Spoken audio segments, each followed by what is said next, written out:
Hello, namaste and assalamu alaikum. A very good morning, good afternoon and good evening depending on your time. To all the participants who have joined us today from around the world.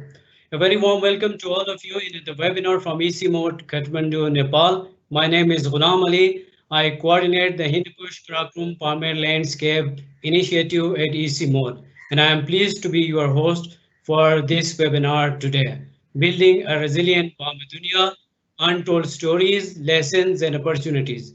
Today we are privileged to have very distinguished speaker with us who know the pulse of the mountain and people very well about the Bam-e-Dunya. They have dedicated their lives in improving well-being, resilience, and understanding of the people and ecosystem in the mountains. Please do stay tuned to listen to their treasured ideas and untold stories of transformation in respect to their individual and collective future strategies. Let me first introduce you to the core organizing team who will be assisting us to run this online event. My colleague Udayan Mishra is producing this event and is bringing it live to you with communication and technical support from Saisa Pradhan, Shushmita Kumar, Himarai, Shirijana Joshi, and Muhammad Ismail.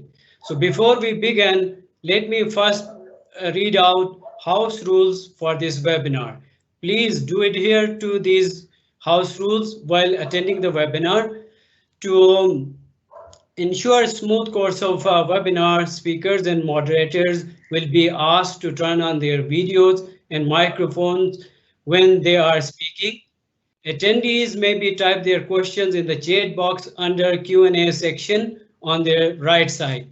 Please state your name, organization, country. Also mention the name of the speaker if your question is addressed to a particular speaker. Be short, clear and concise in the question. Only those questions relevant to the theme of the webinar will be considered. We will try to answer as many questions as we can. During the webinar, if you get disconnected, please click on the same link which you have received to rejoin. Now, I would like to request our Director General David Molden to welcome our distinguished speakers, viewers, and say few remarks on ICIMOD and formally open this webinar series. Over to you, David. Yes, thank you very much, Ghulam Ali, and a very big welcome to our speakers and participants today. We have wonderful speakers, Shandana Khan, Shoaib Sultan Khan, and Hermann Kreutzmann to take us up to Bam-e-Dunya. And so what we'd like to do is move to the top of the world, to Bam-e-Dunya, and just put our minds there and really be with the people and environment in that special place. Bam-e-Dunya is really a treasure trove of the world with incredibly valuable social, economic, and ecological resources. And it's also a place of geostrategic significance. So, you know, whether you think of hotspots for SDGs or geopolitics, I think this is the place, Bam-e-Dunya. Now, major context in Bam-e-Dunya and in our discussion today is very much change. And the winds of change have been extraordinary in this region, whether it be socio-ecological change or climate change. Think about the Karakoram Highway and the big new ambitious projects like the China-Pakistan Economic Corridor as big examples of change in the region. And of course, these are the days of COVID-19. And this has had, as I'm sure we'll find out, and I'm sure you know, significant impacts in all of our mountain areas. Now, in light of these changes, resilience is a key concept and is central to our ideas. We have to be able to deal with these shocks and to somehow use change in order to make positive transformations in our societies. So working together, let's see if we can harness the resilience capacity in the region to motivate change in the area. What we'll find is that Bam-e-Dunya, yes, needs development, but it also needs conservation. And so really a key is to figure out how to balance that conservation and development. And I believe key to that is working across boundaries. And those boundaries can be country boundaries, but they can also be very much disciplinary boundaries as well.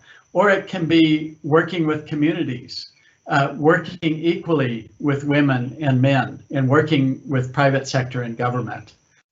We believe at ICIMOD that transboundary cooperation is a bridging force, bringing people together to deal with these issues of conservation and development, and to make change, very positive change at scale. So these are many of the dimensions, and we'll even discuss more during the seminar.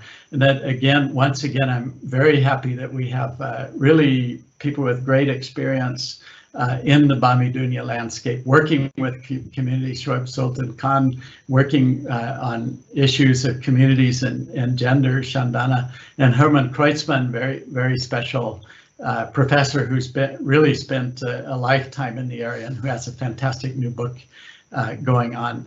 So with that, Ghulam Ali, can I turn it back to you? Thank you so much, David, for nice remarks. Our agenda for today includes 4 presentations from the speakers, followed by a moderated discussion. We will then go to Q&A session, where we will take questions from the participant. The session will end with a summary and closing remark. So one gentle request to all participants, please use the Q&A feature on the right side of your screen to type your question. Only after 4 presentations are done. So if you want to write before, you can do it, but we will entertain as the time comes in. So now let me, building on the David context, let me say a few more words about Bam-e-Dunya. As many of you are already familiar with the word Bam-e-Dunya, it's a Persian phrase for roof of the world. In particular to the ICIMOD context, Bam-e-Dunya refers to ecological landscape connecting various parts of Kush, Karakoram, and Pamir mountain ranges across Pakistan, Afghanistan, China, and Tajikistan. With unique rich flora, fauna, land, air, glacier as water towers, rivers, including Amud, Darya, Tarim, and Indus are the foundation for the ecosystem services and ecological health of the region. However, landscape is fragile, vulnerable to increasing climate and non-climate induced drivers of changes. People have seen changing governance regimes, degree of participation, public, private, civil society, and respective socio-economic transitions and impacts. So within broader change, a healthy biodiversity and ecosystem are inevitable with a resilient capacity to cope with shocks, adopt, recover, bounce back, and thrive meaningfully. So from Bam-e-Dunya, it's a high time to thrive and sustain socio-economic growth balanced with socio-ecological and environmental resources and increase resilience at different levels, be it in people, be it a system, be it an ecological, and be it an enterprise or industry level.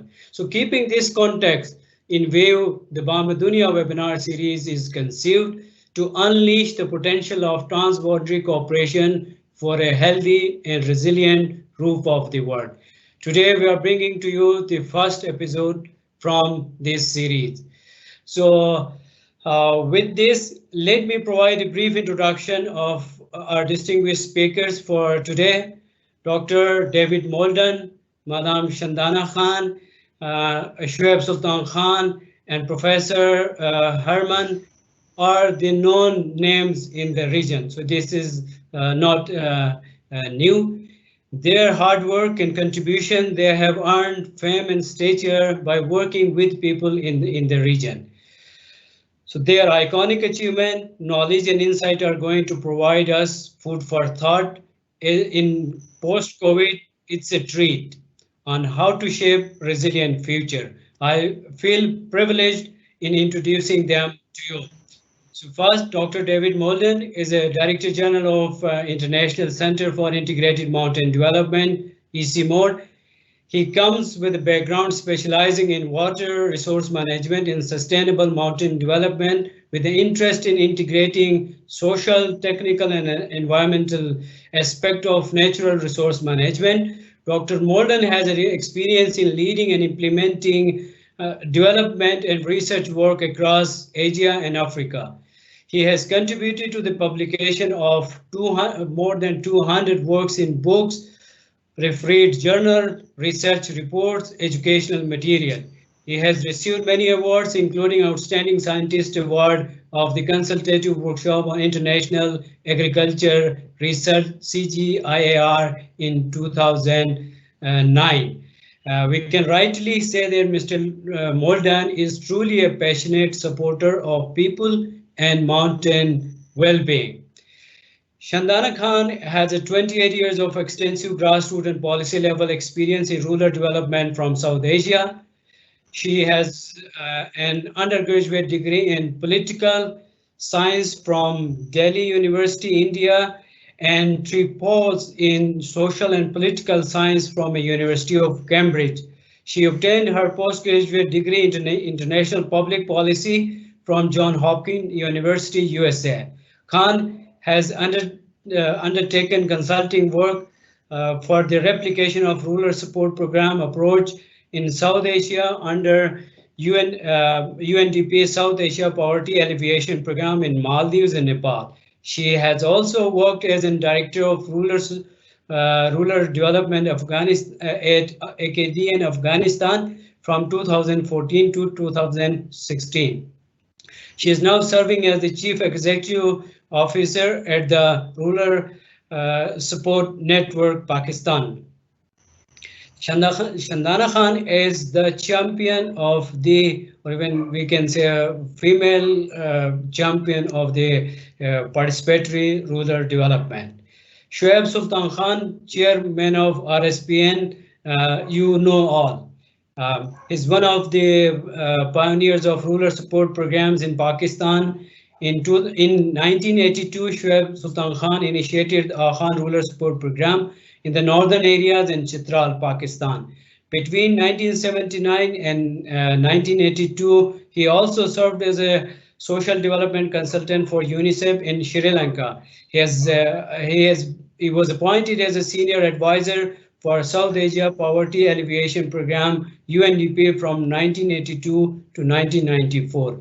In recognition of his work at AKRSP, he has received many awards, including United Nations Environmental Program, Global 500 Award in 1989, and the WWF Duke of Edinburgh Conservation Award in 1994. Khan also has been nominated for a Nobel Peace Prize in 2009. In 2019, the President of Pakistan conferred on him Nishat-e-Imtiaz, the highest civilian award in Pakistan. For us, Shoaib Sultan Khan is the legend of the rural development. Professor Dr. Hermann Kreutzmann held the chair of Human Geography at Free University Berlin until March 2020. He had been serving as the director of the Center for the Development Studied at Free University Berlin from 2005. He was awarded his PhD degree by his Free University Berlin and his postdoctoral degree at Bonn University. In 1996, he was the chair of the Culture Geography and Erlangen-Nuremberg University. His main research interest in regional located in Central and South Asia with Pakistan and Bam-e-Dunya region as a main focus. The topics range from development studies, high mountain research, mobility, migration, to political geography and minority issues.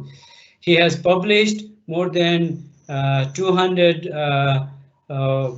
research papers, including 20 books. His recent book on Hunza matter is a phenomenal contribution to the region. So Dr. Hermann is an all-time favorite and a living encyclopedia. We are also joined by Dr. Eklabya Sharma, Deputy Director General of ICIMOD with us today, who will provide the summary and closing remarks at the end of the event. Dr. Sharma is a truly mountain man who strives supporting conservation and development of natural system of sustaining global goods and services. With PhD and MSc degree in botany and botany, with specialization in ecology, Dr. Sharma has a strong foundation in social and environmental values, as well as the conservation of nature and development in HK region.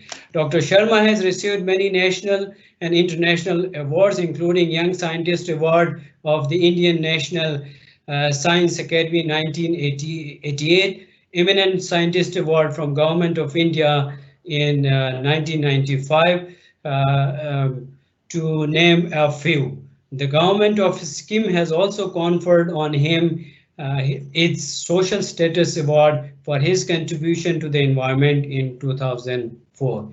Dr. Sharma can be rightly attributed to a true friend and caretaker of health of the ecosystem. So with this, now let's move to the main agenda of the event today. I invite our first speaker, Dr. David Molden, for his presentation. The title of presentation is Building Resilience in Hind Kush Himalaya. Time for the presentation is 10 minutes. Over to you, David. Okay, wonderful. So what I will do is look at the region that ICIMOD works, the Hindu Kush Himalaya, and talk about some of the issues that are also relevant for Bam-e-Dunya, then zoom into some of the work that ICIMOD is doing in the area. So if we look at the dark blue, this is what we call Hindu Kush Himalaya, extending from Afghanistan clear to Myanmar, also including the Tibetan plateaus.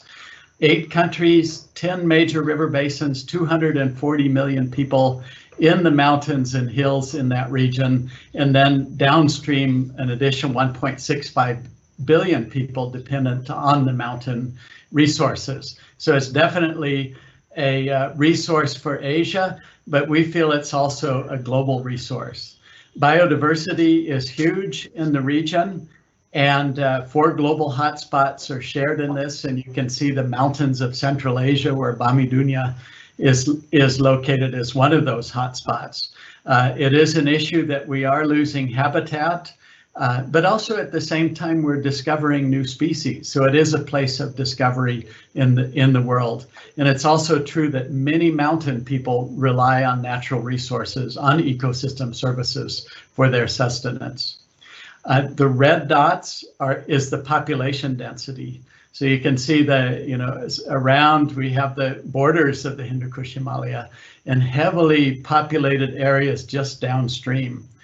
And a lot of times we feel that decisions about mountains are often made in these red areas. So it's extremely important to communicate to people downstream in capitals about what is happening in mountain areas as well.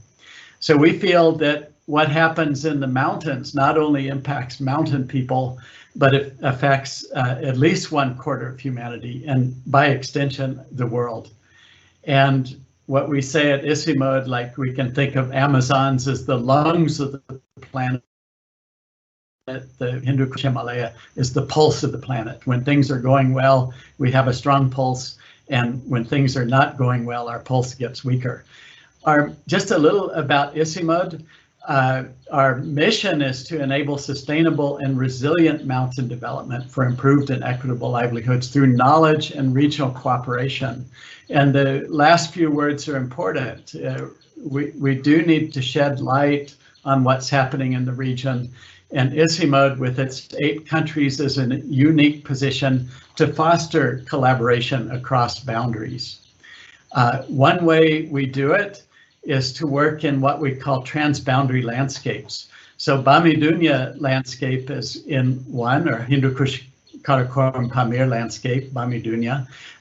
Also, we actively work in the Mount Kailash landscape shared by India, China, and Nepal, Kanchenjunga landscape between India, Bhutan, and Nepal, and the Far Eastern landscape between China, India, and Myanmar. So the idea is to bring people together to work on those issues of conservation and development in those landscapes. Recently, ICIMOD was put efforts behind an important report, the Hindu Kush Himalaya assessment, and I just want to show a few of the findings. One is about sustainable development. So what we see is the mountains is a hotspot for sustainable development. About 30% of the population is food insecure with high degrees of malnutrition. In spite of tremendous hydropower potential across the 8 countries, 80% of the rural population lacks access to clean energy. Poverty is higher in the 8 countries in the mountains compared to national averages. And it's not surprising that there is a lot of high out-migration in the mountains. Although curiously with COVID, that situation is changing as people are coming back to mountain areas, many without jobs as well. Now we have climate change in the region. And what the world is striving for with the Paris Convention is a 1.5 degree world. But what the assessment was telling us is that it warms faster in mountain areas. So in the HKH, a 1.5 world would mean 2.1 degrees in the mountains. Now, if we consider the world with present emission trends, if we keep burning carbon and greenhouse gases the way we're doing now, temperatures in the mountains could go up to 5.5 degrees. And it's even hard to think of that world. One of the consequences is glacier and snow melt. So in that 1.5 degree world, we'll lose 1/3 of our glaciers. With current emission trends, we'll lose 2/3. The snow cover will change tremendously. And people in Bam-e-Dunya are very well aware of this. Now, there's a number of factors causing this, and one is air pollution. And what we want to stress at ICIMOD is that plains mountain links. So this actually shows the mountains across Pakistan and India. And what is striking is that we might have 2 Punjabs, but we have 1 atmosphere to share.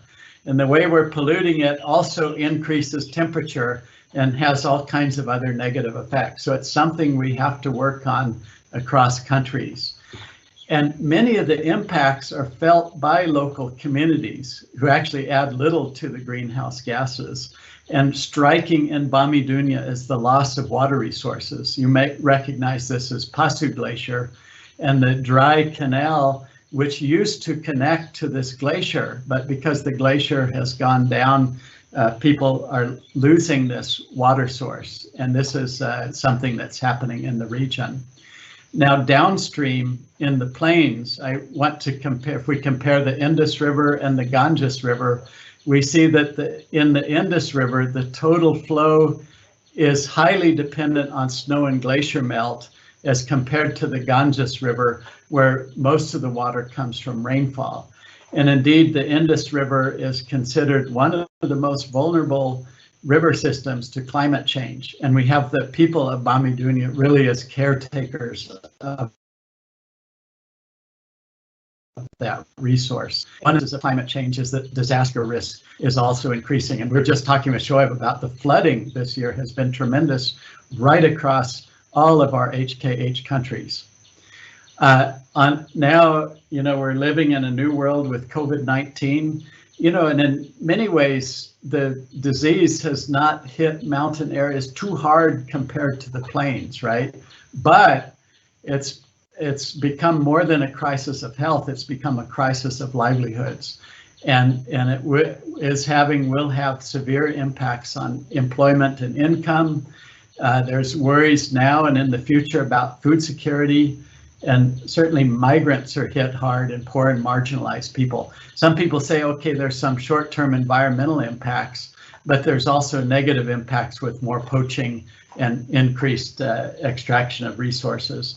We just released a report, and I'd be happy if somebody could share the link to that report on COVID-19.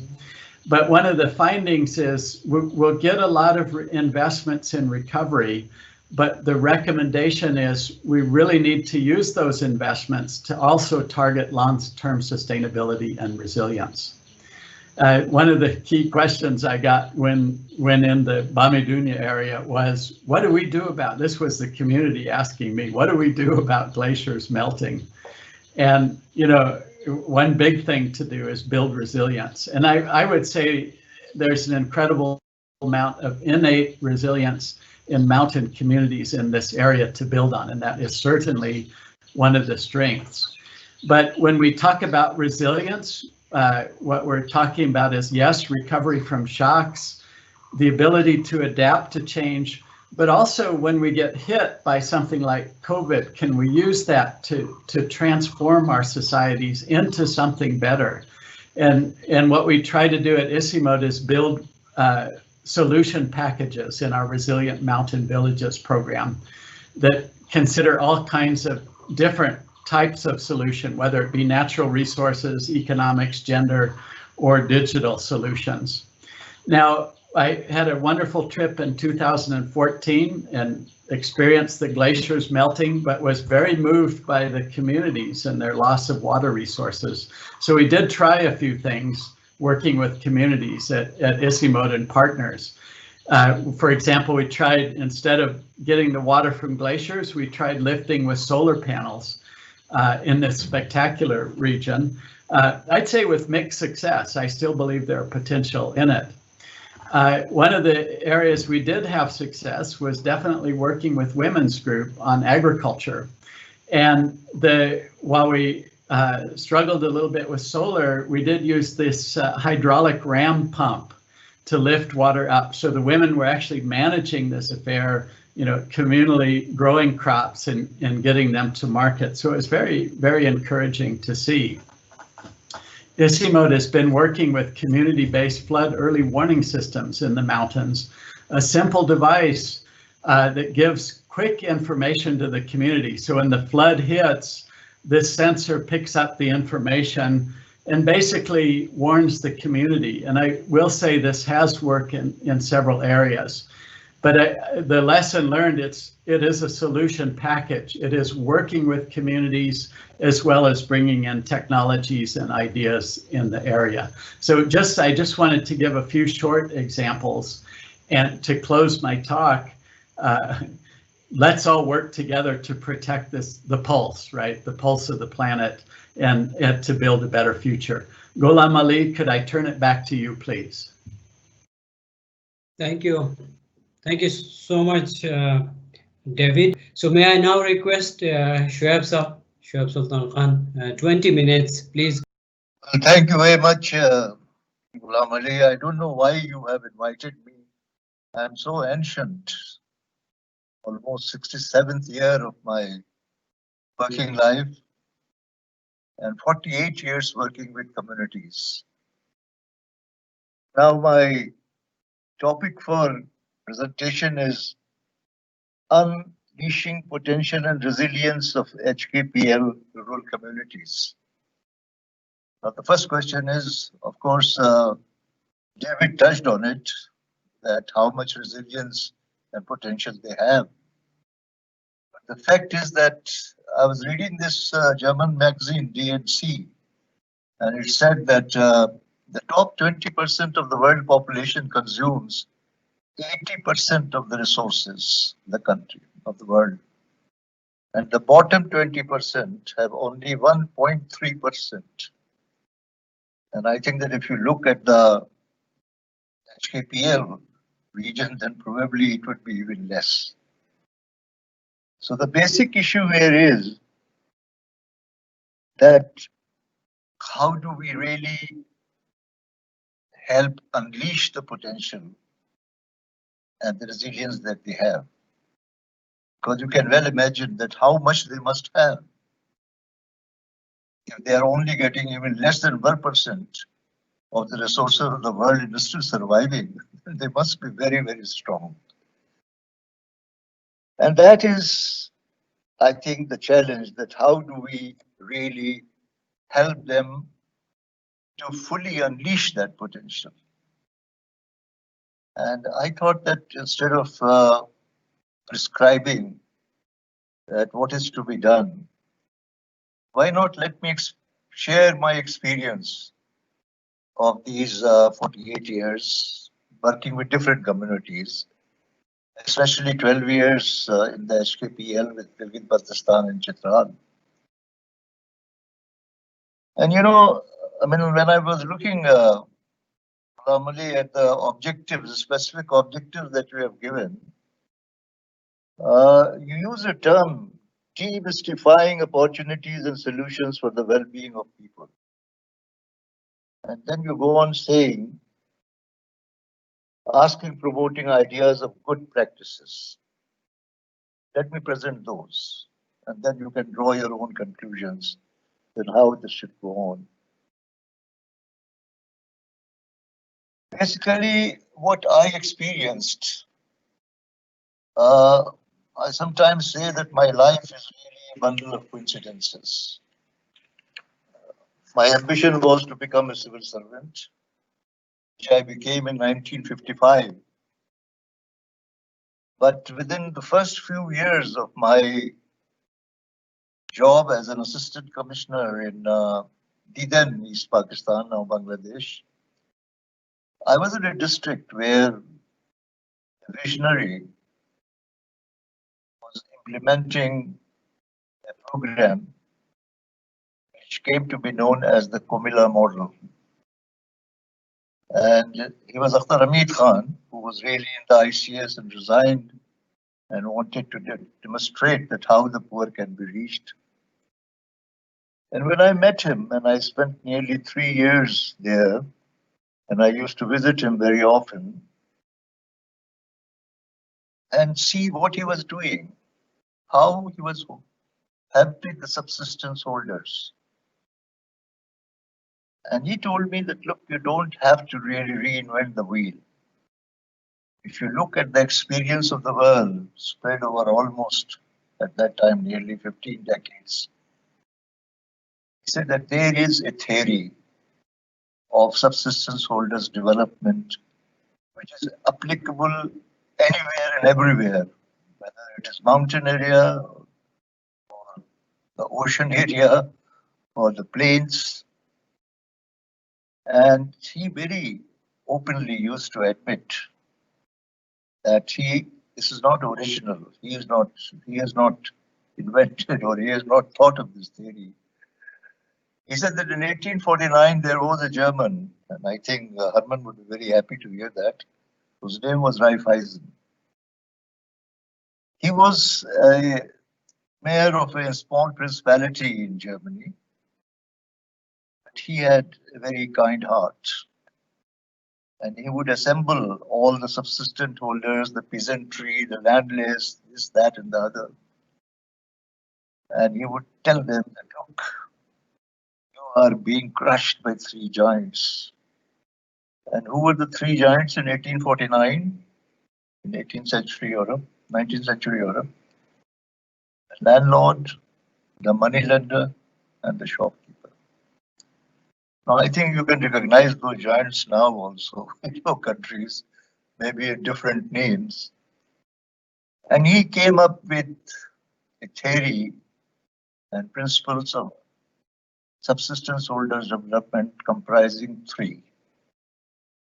The first one, he said, is individually you are helpless because you suffer from a lot of handicaps. The only way you can overcome these handicaps if you agree to organize. If you don't organize, nobody can help you. Neither you can help yourself. So you have to organize and identify an honest and competent leader from amongst yourself to lead you.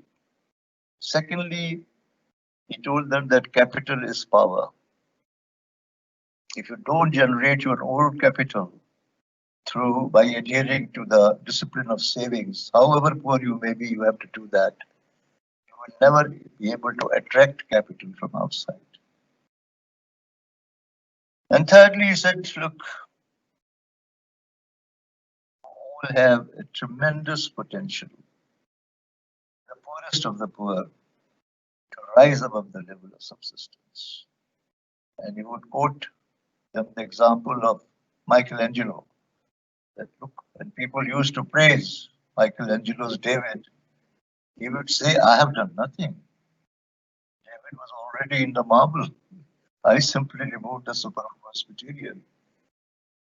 Also have the potential. It's all a question of how to identify it, and also the obstacles which are keeping you from unleashing it. So, these three principles, Hamid Khan was implementing in Kumila for 10 years, he implemented it. And I think Kumila became a very famous program. And I remember when he died in 1999, and Professor Yunus wrote to me that he was much ahead of his time, and we have a great deal to learn from him. I was lucky to have 40 years of mentoring by Akhtar Hamid Khan, and I learned a lot from him. But he made it very clear to me that these Raiffeisen's principles of subsistence holders development are as precise as the law of gravity. And those who go against these principles are only building crooked walls.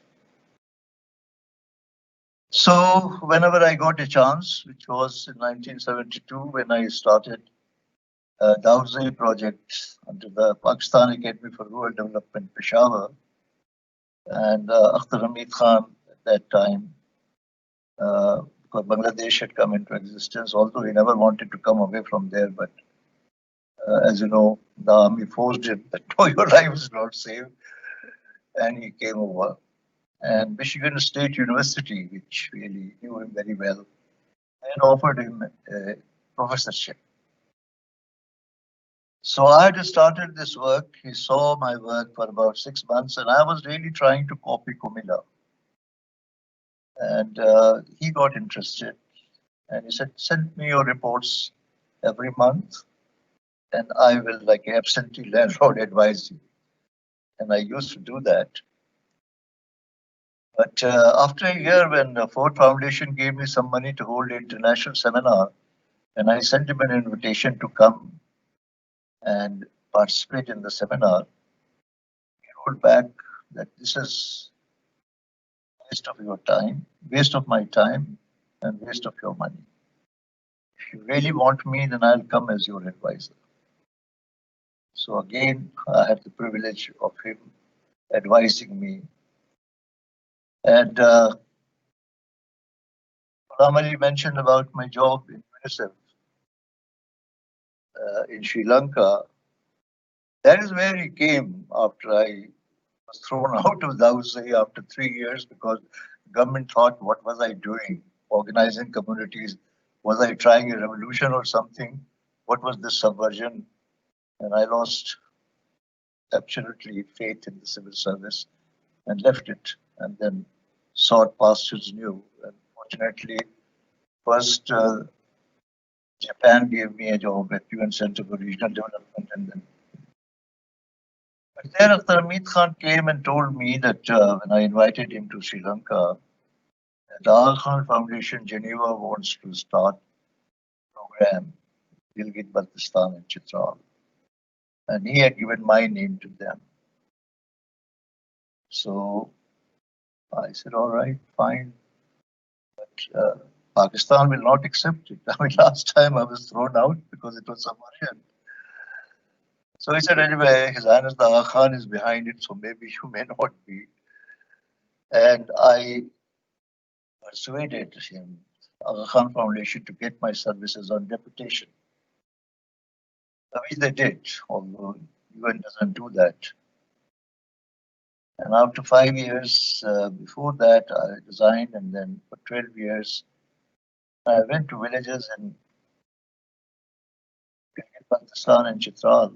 They thought that I was coming with money bags, I was coming with a lot of money.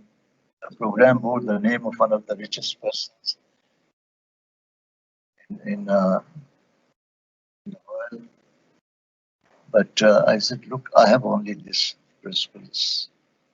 If you are agreeable to have a development partnership, then it can work. When some agreed, they organized, they did savings, they also identified at the household level what the individual potential was and what they would like to do. In 12 years that I was there, 91% of the million people, they got organized. And once they got organized, then they were able to achieve almost everything that they wanted in terms of basically tapping glacier water, bringing 100,000 hectares of new land irrigation range, and then taking advantage of the terrain, planting 50 million trees or more. And they did all kinds of things, and they said that if we want to save our wildlife, I said, why not go ahead, do it? And they did it in such a way that, of course, I got the World Conservation Medal from Prince Philip, but it was all the work of. And if you go down now today, you can find ibex and all these animals from those areas. So what I'm submitting is that if you look at what Baltistan and Chitral achieved, then the foundation is very important. And the foundation is that basically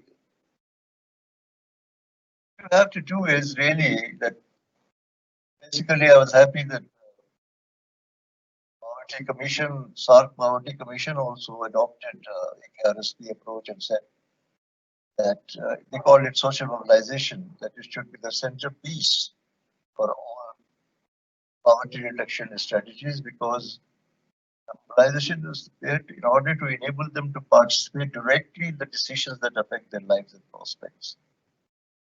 Reasons they gave that these two pillars of state, administrative or political, they just cannot really engage all or majority of the people, especially the vulnerable. And that's why this third pillar, which I've talked about, Faisal, principles on, Sir Hamid Khan used to call it socio-economic pillar. And this is some pillar which cannot be done by government nor by NGOs. It really requires an institutional mechanism which has the resources of the government and flexibility of NGOs. We're happy to know that all the rural support programs are really by government, given the money, but they are independent and autonomous, because that's what the Commission recommended, that governments should support financially and administratively the establishment of independent, non-governmental and national level support mechanisms. That's what happened, and this is what really is the democracy which Lincoln was advocating. These institutions of the people, democracy of the people, elected institutions are by the people, and administrative institutions are for the people. So in Pakistan, Chitral, this is the two-tier view and LSO that they have. In Pakistan, which I think Shandana will talk about, of almost 8.42 million or almost 500,000. It also was something which, as Ghulam Ali was mentioning, the UN asked me to implement the South Asia Poverty Alleviation Program. Here in India, all countries, they accepted it. They took it to another place to 50 million people, and then they came up with a program called National Rural Livelihood Mission, which now is planned to reach. Was planned to reach at that time in 2011 when it was on 300 million. That's my story. Very much. Over to Shandana and then to Hermann, because they are the ones who will tell you what problems are there and how these can be tackled. Thank you. Thank you, Molden.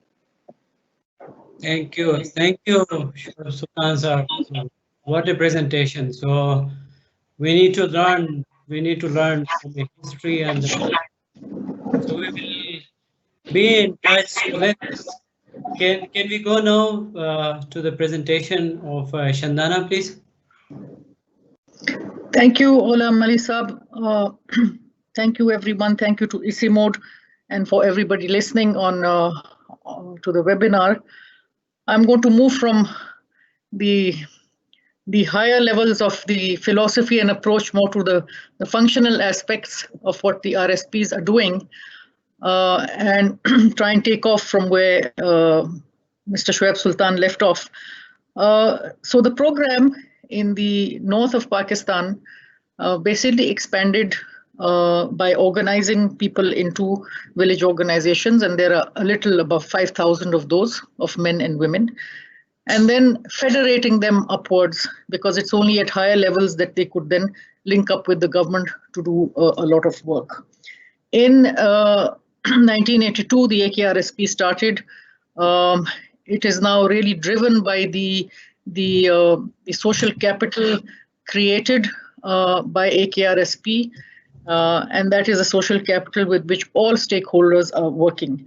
Particularly during the COVID pandemic and the lockdown, which hit us in Pakistan in the middle of March, the Aga Khan Development Network, and particularly the community institutions, have worked very closely with the government. As elsewhere in the world, it has been a crisis situation. Initially, Gilgit, Baltistan and Chitral, or where the region that we're talking about, were not touched by this. But as we had people coming in from outside, there were local people returning either from pilgrimage to Iran, there were migrant workers, and particularly in the month of April, we had about 36,000 people returning to Gilgit-Baltistan and about 14,000 to Chitral. The facilities for quarantine were not terribly good. The AKDN helped in doing the soft aspects of managing the quarantine centers, providing food, also collecting some data like in Astor and helping the government. But unfortunately, as the facilities were not that good, the disease began to spread in the area. So currently there's a little over 2,000 cases. It doesn't seem large, but in an area with a population of just 1 million households, that is quite significant. Now, what was important is that there was this framework of grassroots institutions that the government could partner with. And we have countless examples of how the government, facilitated by AKRSP, has partnered with the local support organizations, which are a higher level federated structure compared to the village organizations. It's a federation of village organizations, and how they were able to first put out the message to raise awareness about the disease and preventive measures, but also to advise communities on self-isolation and to advise people going into quarantine. In parts of the area where the awareness levels are higher, the education levels are higher, there was a distinct, quick adoption of these methods.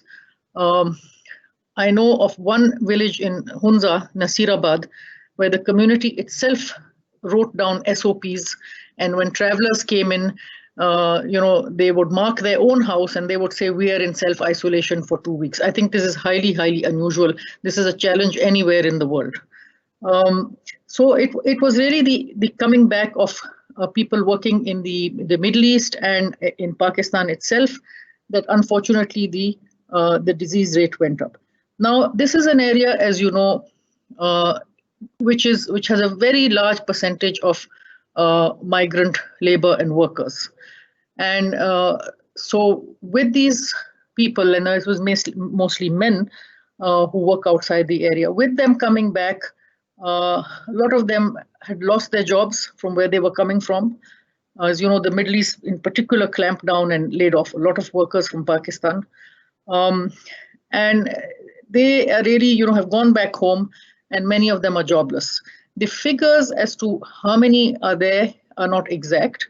The AKRSP estimates is between 100, 150,000. So that's a lot of people coming back into that area. Of those, how many will go back to their jobs? I'm afraid I can't tell you right now. We're still looking at that. But the pressure on the local system, to the extent that the pressure on the local food systems increased. When there was a lockdown, there was no transport, there was no availability of agriculture inputs. There was a food shortage in some places. Wage laborers, of course, lost their livelihoods overnight. Small businesses stopped working because everything was locked down and there was no supply and there were no customers. There were many women in places like Hunza and parts of Ghizar who were running small shops. They had worked with the Aga Khan program to set up their businesses. Most of those shops, because they rely on a large influx of local tourists every year, most of those shops have also shut. So the biggest impact really has been on the local economy and from the point of view of local tourism. The average tourists coming into the region varies from 800,000 to 1 million local tourists annually. Last year, there were just over 6,000 foreign tourists, basically serious mountain climbers who come in. And unfortunately, the foreign tourists have completely stopped. And the government there has rightly now stopped local tourists in order to contain the spread of the disease, which is what the government calls the smart lockdown. And this is happening across the country in various places. So really, the people who had set up hotels, set up restaurants, the tour guides, all their livelihood, in this year has been impacted and impacted very negatively. Now, what else did the program do? Apart from awareness, it participated very closely with the government in linking these communities. That way, the message could go out. That way, a lot of distribution of essentials like, soap for hand washing, which was linked to the awareness campaigns, those sort of materials went out as well. And at a national level, there is something called the National Command and Operations Center, which the government set up to deal with the COVID emergency.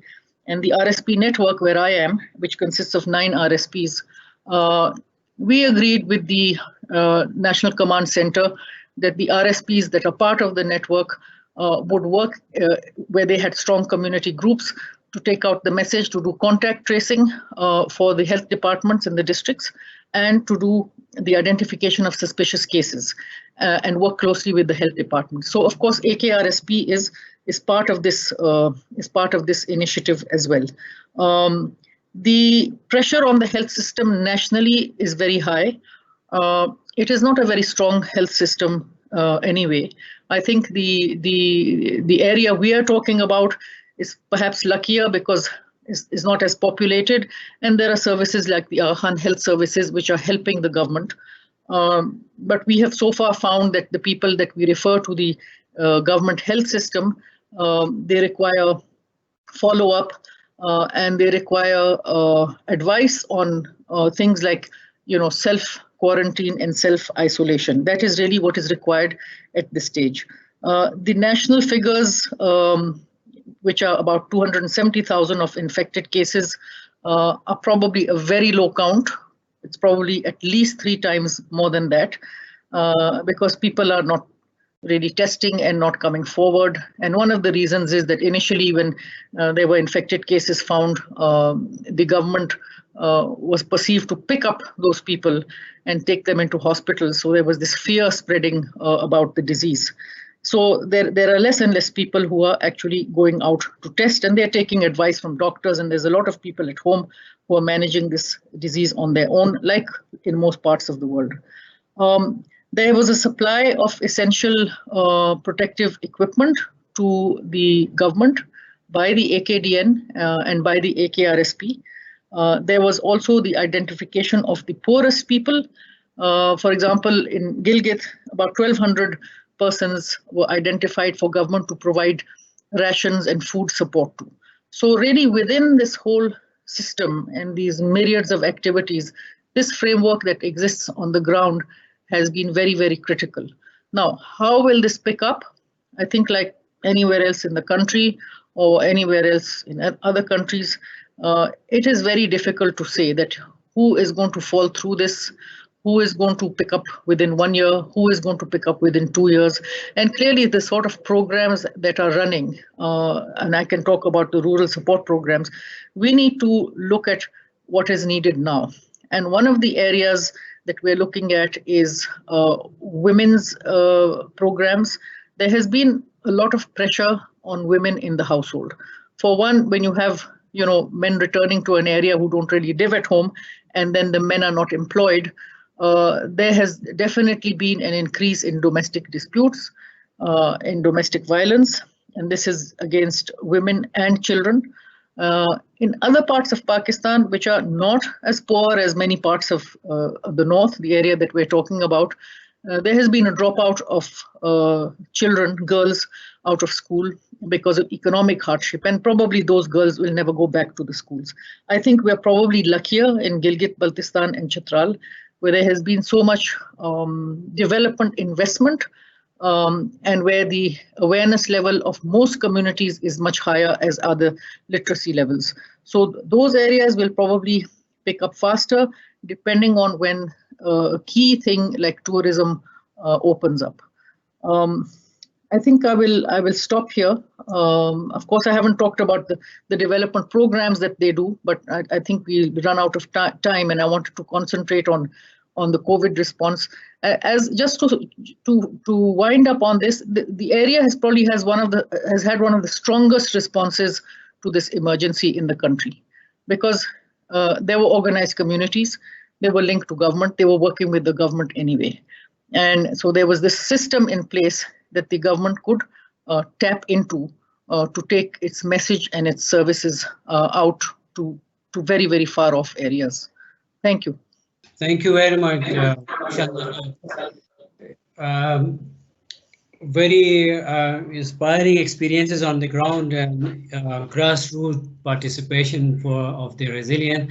So now we may have some discussion, but before that, let's go to Professor Hermann Kreutzmann for his presentation. Title of the presentation is Bam-e-Dunya, Transformation and Future Prospects. So over to you, Hermann, 20 minutes from now onwards. Yes, thank you very much, Ghulam Ali, and thank you for your kind invitation to participate in this webinar.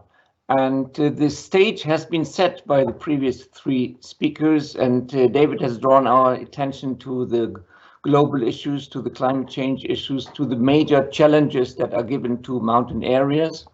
And I'm grateful to Shoaib Saab that he has drawn our attention to the people-centered approaches, and that the communities are of utmost importance, and only that people and communities can solve the issues and have to be in the center of attention in this. And thanks to Shandana, I'm very grateful that you have drawn our attention of how people try to cope with the COVID-19 challenge, which is not the first and only challenge that the people have been facing in recent decades in this area. So what can I contribute to our discussion? I was asked to talk about transformations, and as you can see in my opening picture, I will not talk about geological transformations, but I will show you the Bam-e-Dunya as an innocent mountain area when you're looking from the far distance. You see very many similarities between the different areas here, high mountains, deeply incised valleys, plateaus, and so on. But what you don't see is that this is an area which is divided between 4 countries. In the foreground, you see Afghanistan. On the right, you see Pakistan. In the background, you see the Mustaq Ata mountains of Xinjiang in China. And on the left side, you see Tajikistan. And what we have here in this situation, the Bam-e-Dunya, we have some very common ecological features and ecological challenges in an area, but we have very different histories of the people who are living in these areas, and we can see in these most remote mountain areas the effects of decision making that has been taking place somewhere else in the capital cities outside of the mountain areas, but which has severely affected the living conditions of people in this area. So I see my task in drawing your attention to the historical rootedness of developments in this area and the various challenges that are connected with this. I've called it in one book the Pamirian Crossroads, and if we look on this area of Afghanistan, Tajikistan, Pakistan, and China and Kyrgyzstan, you see that this is one of the most important areas for cross-boundary communication and exchange in the whole area we are talking about. And so the emphasis of my talk will be somehow on the communication and the exchange patterns in these areas and how these have developed over time.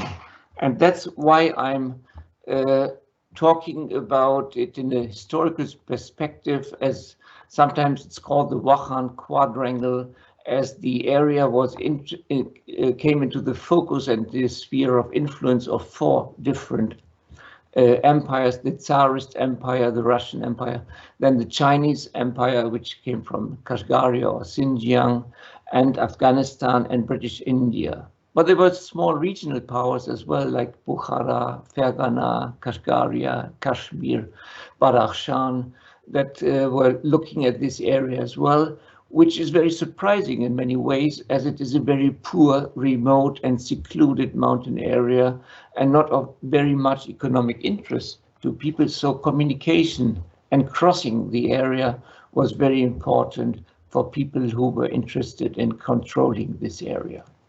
In maps of the 19th century, we see it as a white blank spot in the mountains, the Pamir, the Karakoram, parts of the Hindu Kush, and the Pamir Plateau is called in this map held by Kyrgyz nomads. It's the area of people who are only seasonally coming to this and was rather excluded of it.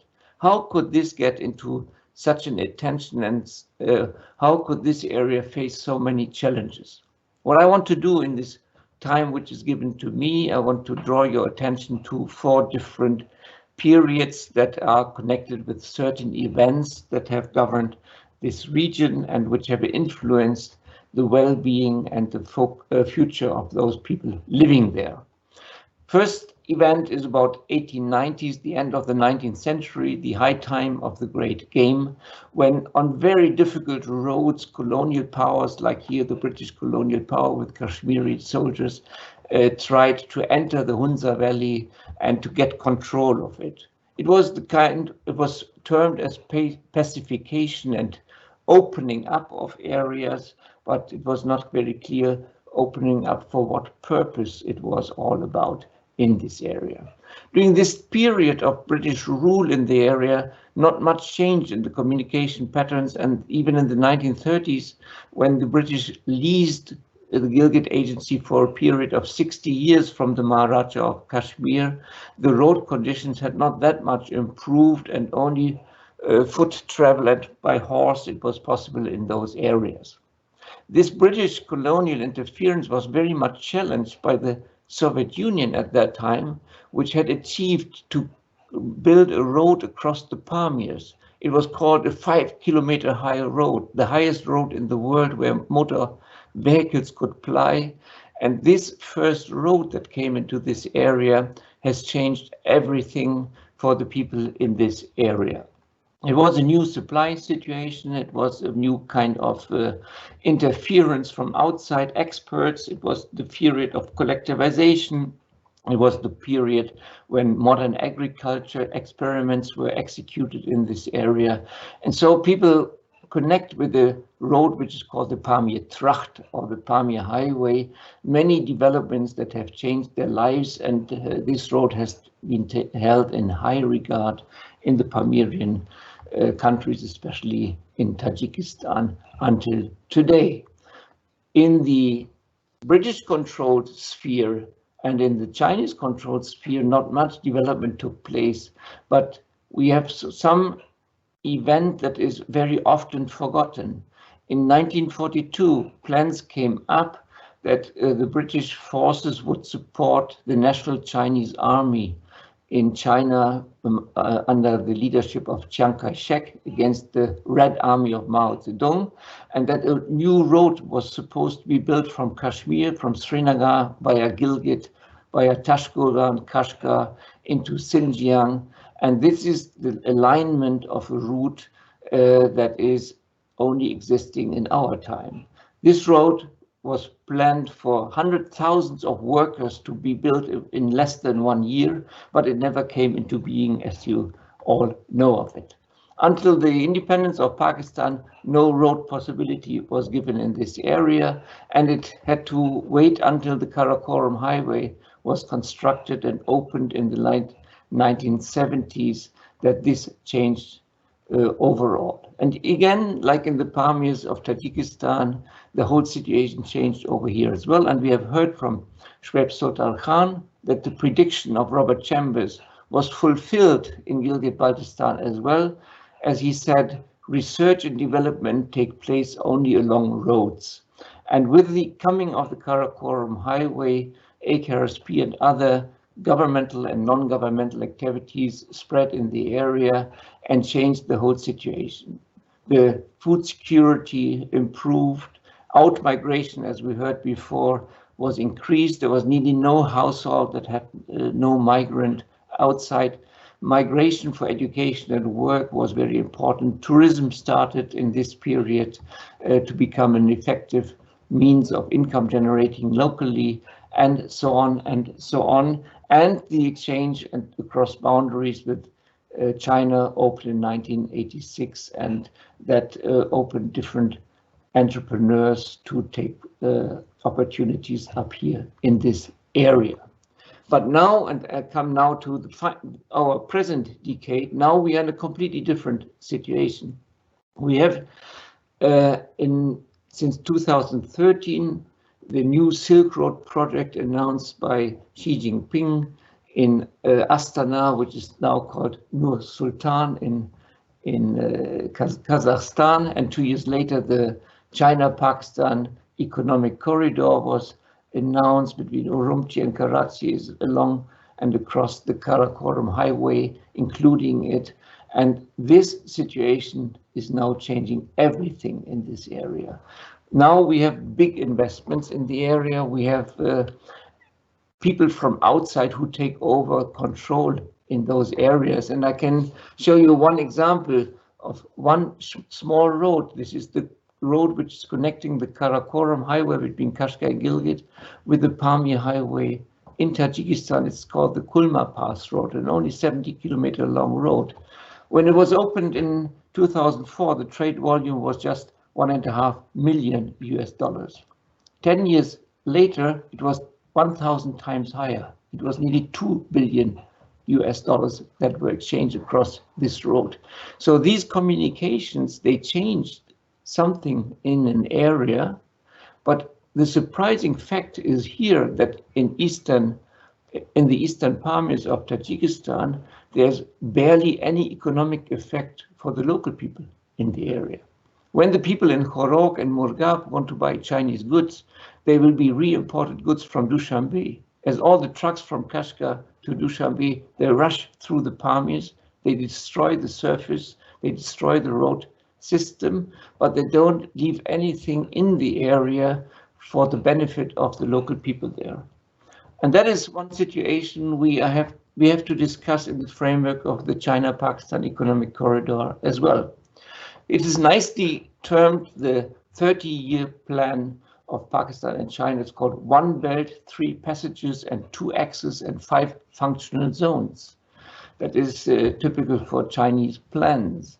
One of these functional zones is Gilgit-Baltistan, and it's called the Northern Pakistan Zone. And this area is attributed only 3 functions. One is a border logistical channel that is a thoroughfare for container trucks. One is resource exploration, that means mining and the exploitation of hydraulic resources in the area. And one is ecological conservation, that means transboundary national parks and nature protection in the area. So what is coming out for this area is something which is attracting a lot of investment from outside, but where the people are not involved in decision making. But the people who live in this area and who benefit from this area are now facing challenges they have never been facing in their life. This new road from Pakistan to China is the Karakoram highway in its fourth phase. For the fourth time, the Karakoram highway has been rebuilt in half a century.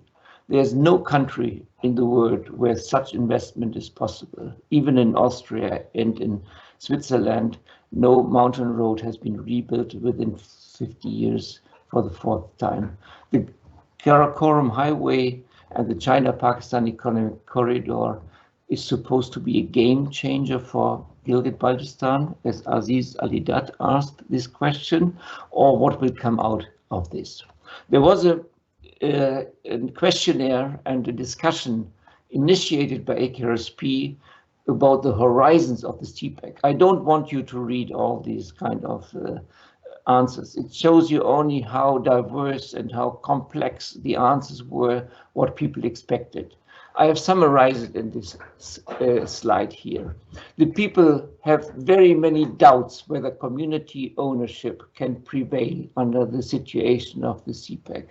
Outside investors are coming into this area, try to, like in a gold rush situation, try to control land. Something has happened in the Hunza Valley which has never been experienced before, that outsiders can buy land in this area, but the amount of money invested there is so high that people become weak in it. The people want to have part in labor, what is organized in the framework of this. That is one of the major demands, that they are participating in the economic benefits of economic development in this area. But they want, first of all, they want transparency about what is going on here, because they have been excluded grossly from decision making in the area.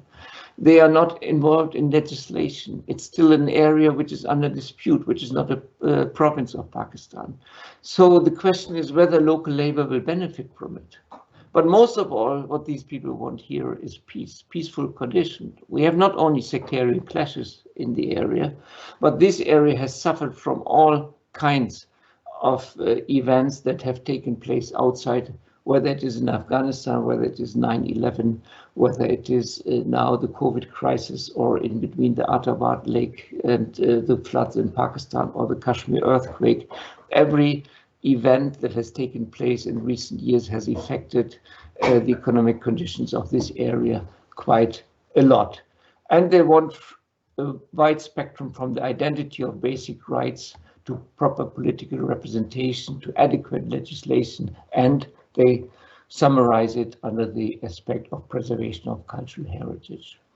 It is something which is changing and affecting the living condition in the area by these outside influences. We know this from many mountain areas in ICIMOD's portfolio, that it has taken place where people from outside have taken over the resources in tourism, in hydroelectric energy, in mining, in forest exploitation, and so on. And this is something which is due here as well in a grand scale, because of this liminality of the legal status and the political status of this area. And overall, people like to be in a sustainable situation and want sustainability for the environment, for the economy of the area, and ask for payment of environmental services. So we are here in a situation where we have people living in an area which have a multi-local income generation structure. Shandana has hinted on this. There's no household without a migrant, with a very few exceptions of this. And people are generating the income from the house for the households in the mountains at different places, mainly in down country, and abroad in international working contracts as well. Many of those had to return. There's nearly every household in Gilgit-Baltistan and Chitral had to accept a returning migrant who had lost his income generation place in downcountry Pakistan or other places. So COVID-19 is again highlighting the situation in this area and highlighting the challenges that are there. And what people are asking for is that a people-centered approach is securing their participation in decision-making and that they can shape their future. But COVID-19 has shown us at the same time that it is very important not to give up your own resources in the mountain areas. Although the land holdings are very small, land holdings are the last security that is there for many people. That's why people can return to their homes and are expecting some support from outside. While the towers of modernity in the highways are rising above the village and even above the places of worship, as you can see in the picture, the people are asking whether this game changer is dangerous for the area or what it can mean for the future. Nobody knows in Pakistan who will pay for all the investments in the China-Pakistan economic corridor and how this money will be returned to the Chinese donors and loan givers in this respect. But we have here a situation that is aggravated by COVID-19, but it's a very challenging situation for all the people living in the Bam-e-Dunya.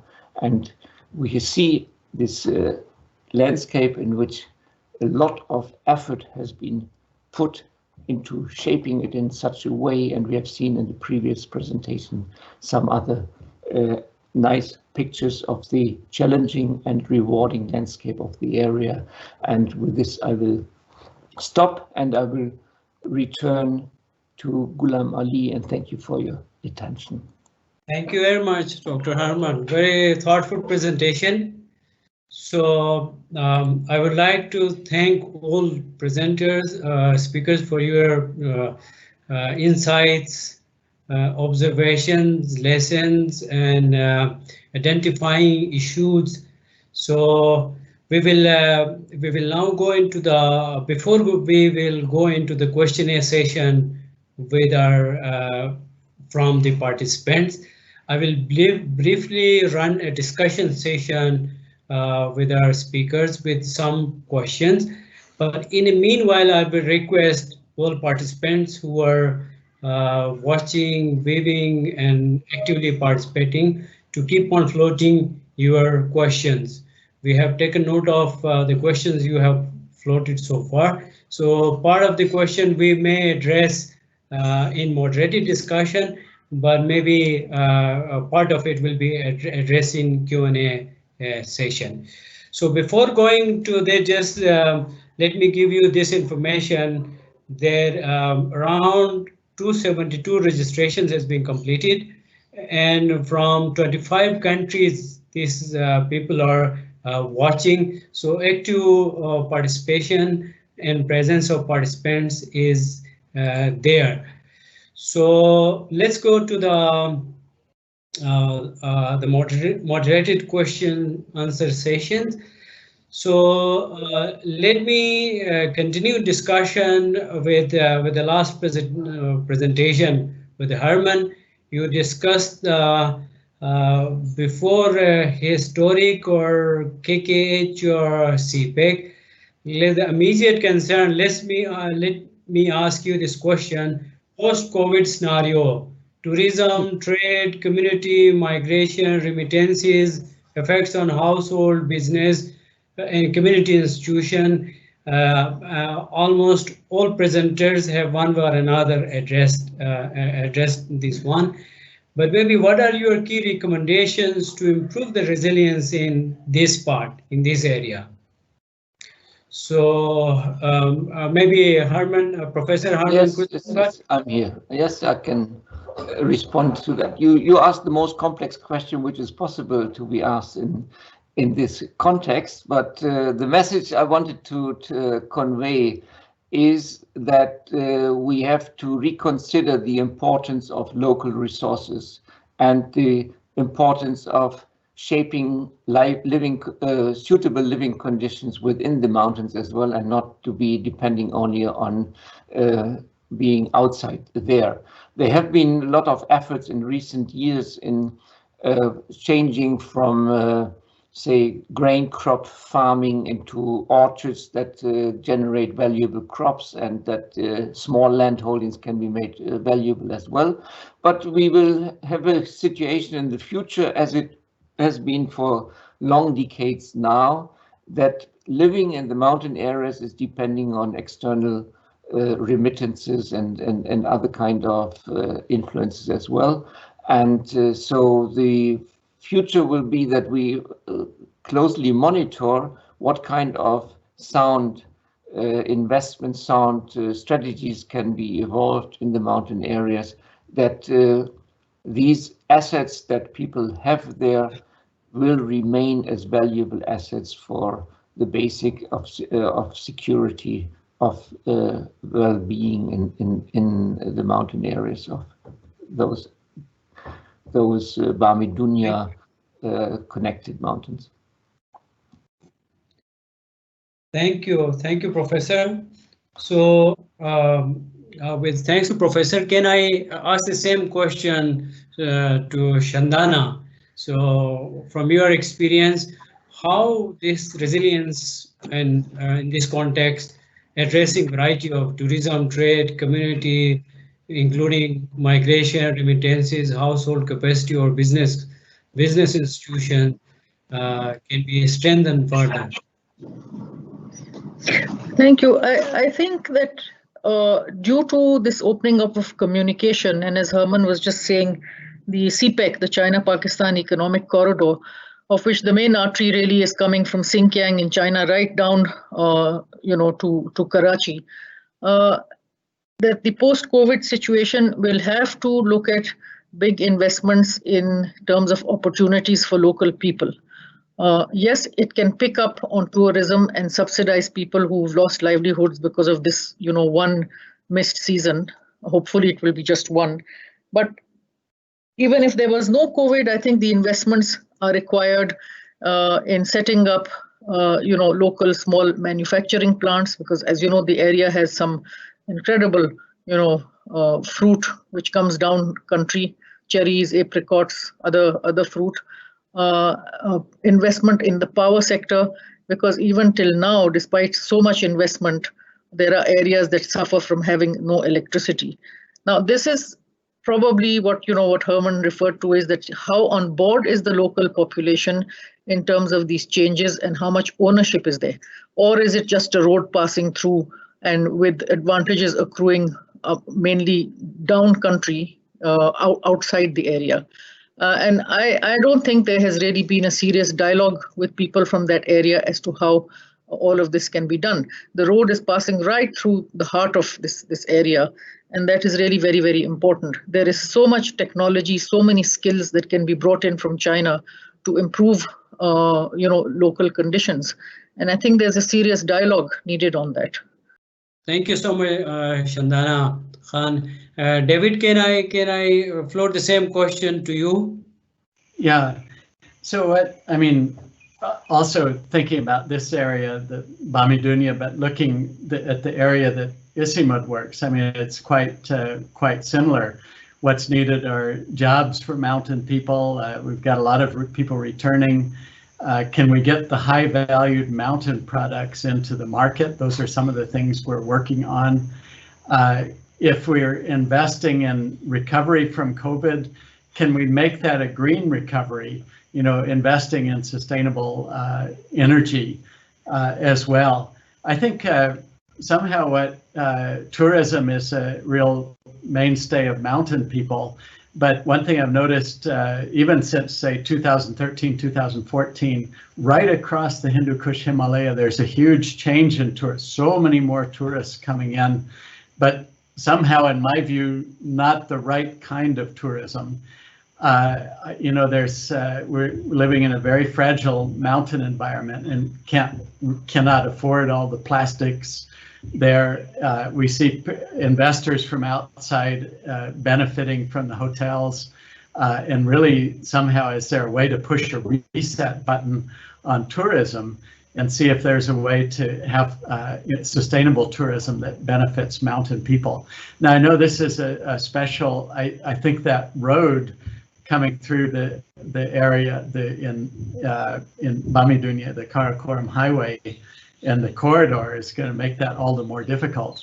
But I do think there's you know, we have to just lean over backwards and put as much attention as possible on getting those benefits to mountain communities. But I think that one key with the COVID investments is when we're in recovery, can we focus on sustainable mountain jobs? Can we focus on a green economy that has long-term sustainability and not just the short-term solutions? Anyway, that's a main point for me. Thanks, Ghulam Ali. Thank you very much, David. So let's ask Professor Hermann.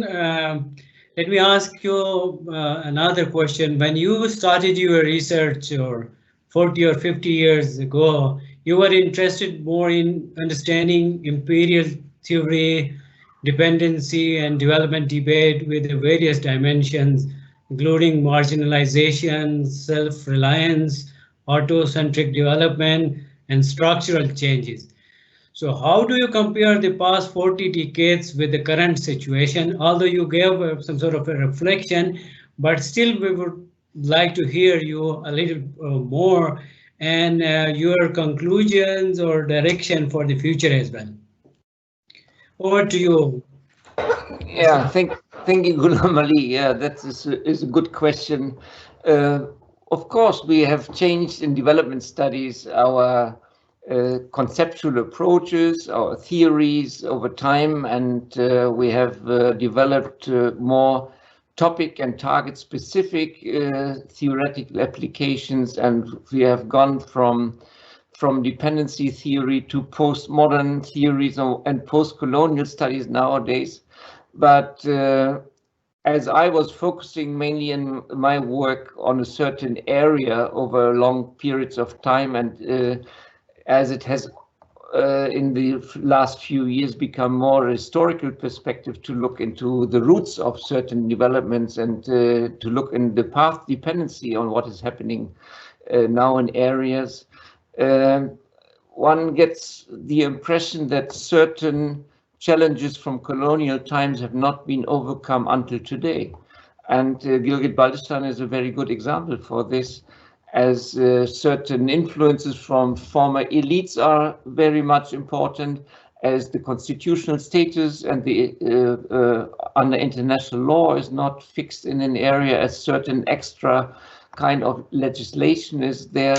So in my experience, it is that we have changed the fashion of looking at certain aspects, but many challenges have remained the same.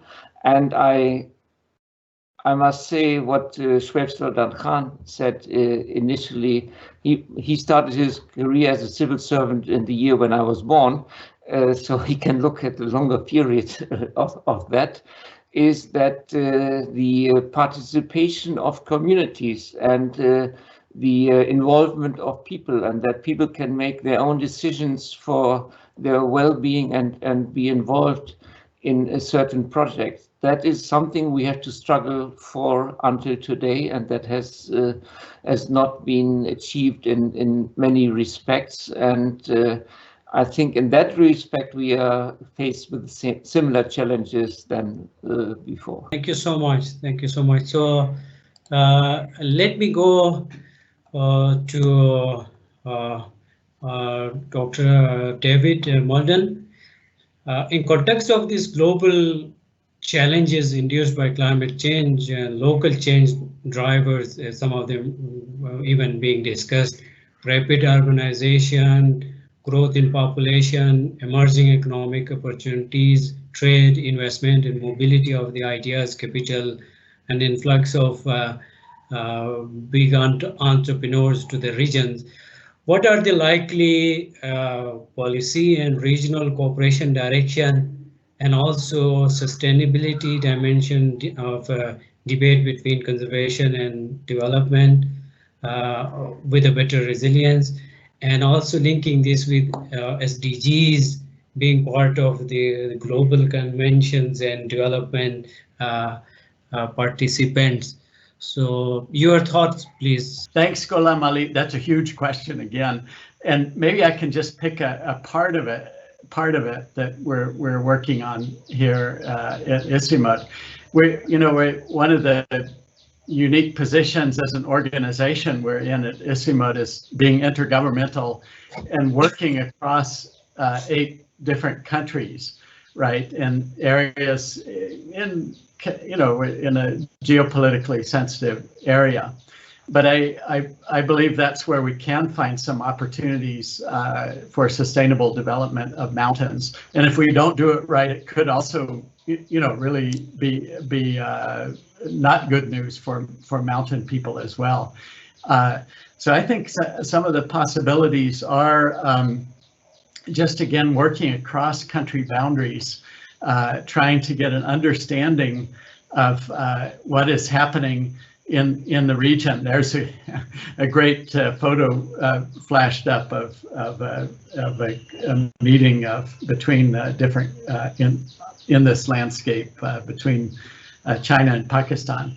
So I think what if we can open up boundaries and kind of show people what's happening on different sides, look for opportunities of working together in trade, in commerce, and then also highlighting issues of mountain people to governments in the region. Is really important.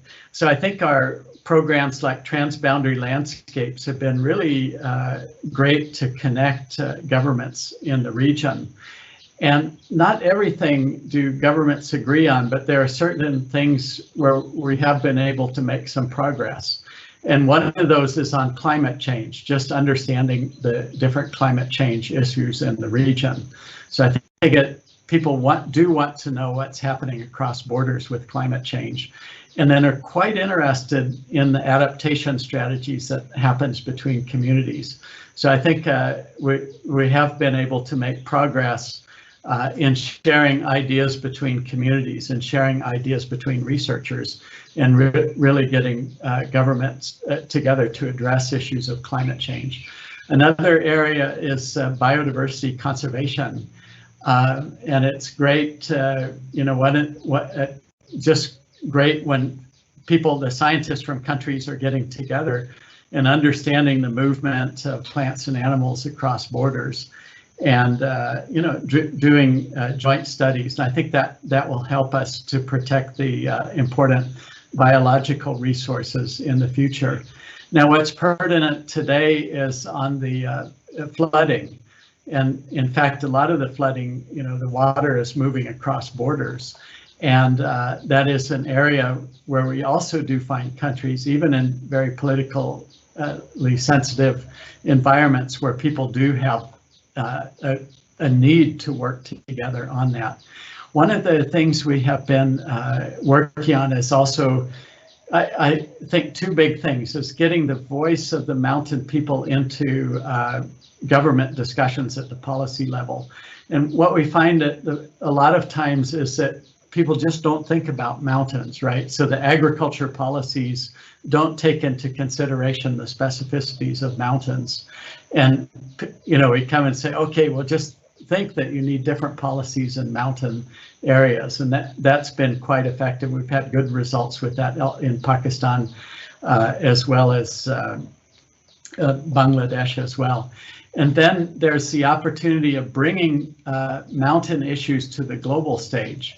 And we have been bringing ministers into COP. I think in Pakistan, a very active climate change minister who really does enjoy getting these messages out to the global community. So I think there's a lot of opportunities. We are targeting in October, we had it planned in May, but we're targeting in October to have a ministerial summit between environmental ministers in the 8 countries basically to agree to, to work together on mountain issues, work together on a call for action that came from this assessment report that I had mentioned earlier in my presentation. So I think in spite of the difficulties, I think if we can look to avenues where we can work together across boundaries, we do have good opportunities for collaboration. And the cost of non-cooperation between countries is too high. And the cost of not paying attention to mountain people and mountain issues in our region is also too high. So an important reason for all of us to get together on that. Thanks, Ghulam Ali. Thank you very much, David. So may I now request Sir Shoaib Sultan Khan, what advice you suggest to the government that it has been explicitly proven that the participation or self-help participation of the people reaps better results. And this has been with the model has been replicated in many countries. So how this can be the third pillar, as you said, how governments can help strengthen this third pillar that you mentioned. So do you have some suggestions and thoughts, reflections for that, Mr. Shoaib Sultan Khan? Well, thank you, Ghulam Ali. I thought that when in the rehearsal, when you started asking questions to me, I said, put these questions to Hermann, not to me. So I'm glad you not put these questions to me. Ghulam Ali, when I go to Gilgit now, and people come to me and they say this, that, or the other, I say that, look, I give them the example of the cow and the calf. I said, look, when the calf grows up, what does the cow do? The calf goes for milk again. They said, well, yes, kicks. I said, now you are a power. Why don't you take things in your hand? And I was very happy, actually. Hermann, you would be happy to hear too also. Once I went to Sust, there we had supported a project worth about 350,000 rupees, where they brought almost 8,000 canals, which is about nearly 800 acres of land. And Sust became a very important customs between China and India, between China and Pakistan center. And they took some land, some of this land which they had not cultivated, as to set up something. And after about 2 years, they wanted to buy it. And they offered 18 billion rupees to the village organization of Sust to sell it to them. And they refused. They said, we can have a partnership, but we will not sell this land to you. So, it's people now that they're organized, they have to really stand up to these things. And the question which you are asking,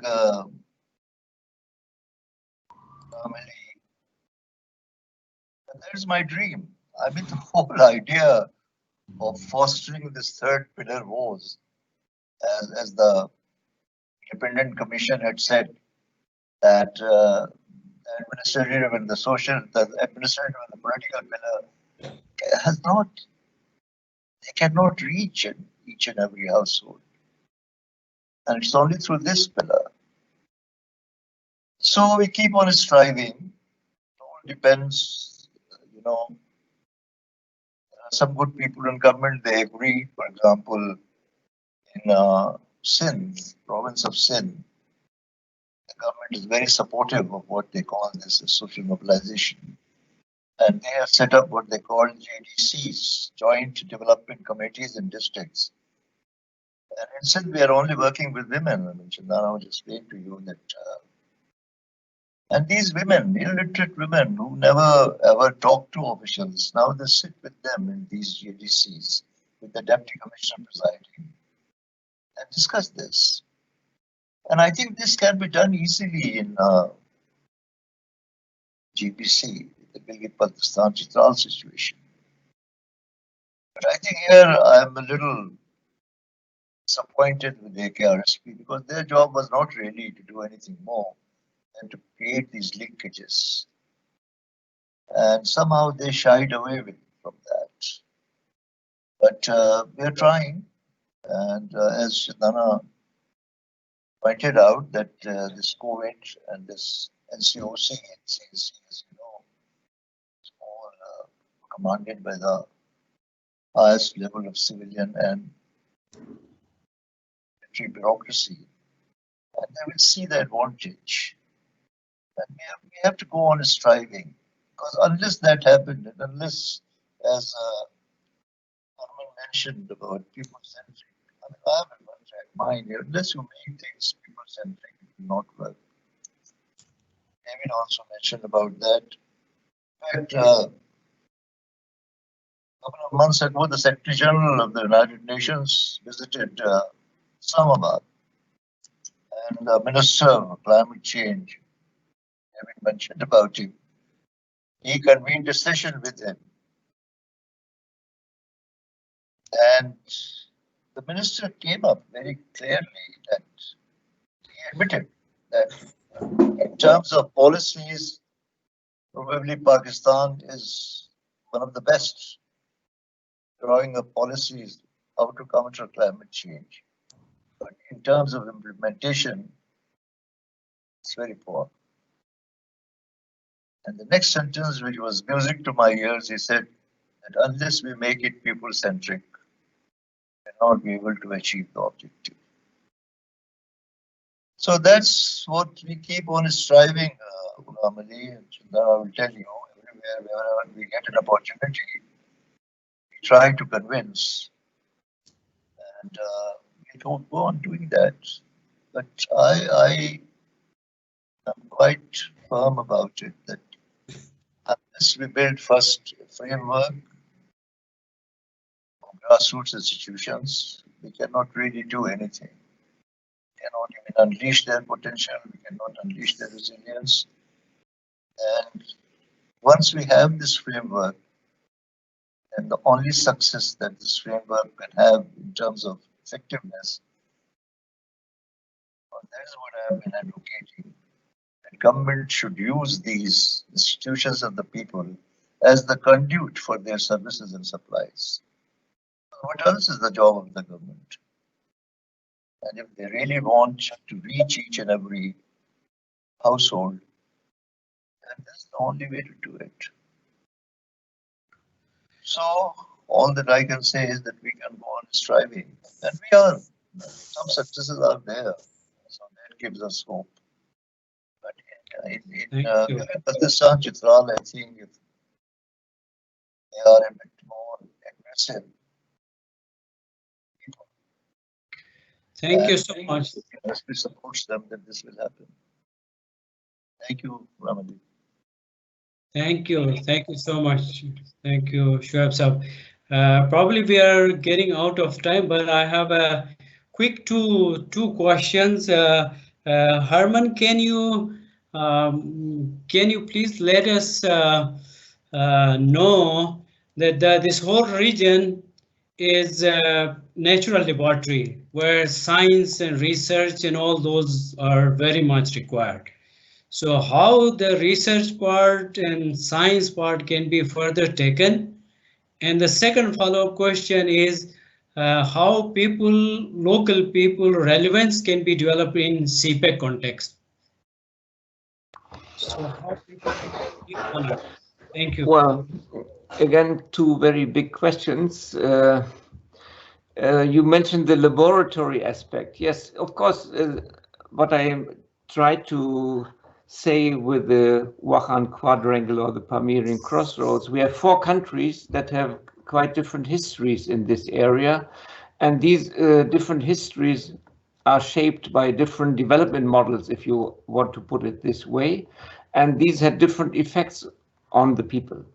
If you see what happened in the Soviet Union and compare that with Afghanistan, and people are living on two sides of the Pyongyang River and look across. They have a very different experience what has happened to them during their lifetime.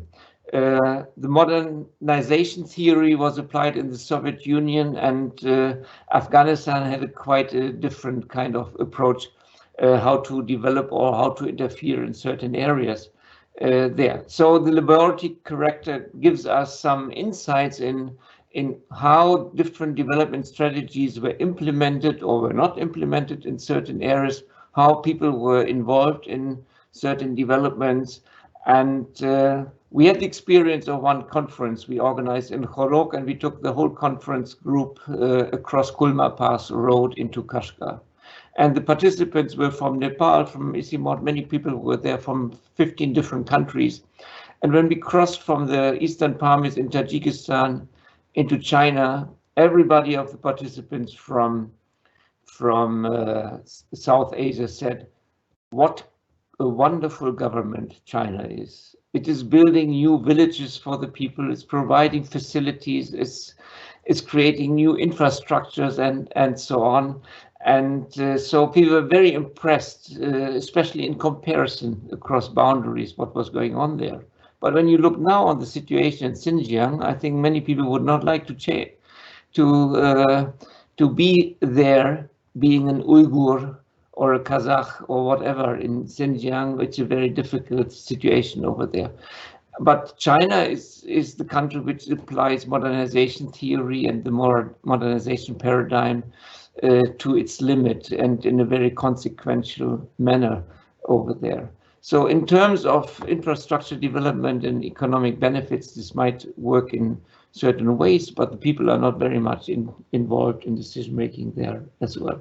So for a researcher, this is a nice situation. For the people living there, it is not so nice, obviously, if you're confronted with these challenges. And but we can learn lessons from the different approaches in different countries, and I think that is one of our challenges we have to cope with, that we should look into certain processes that work, if we should look in certain good developments that can be replicated in other places as well.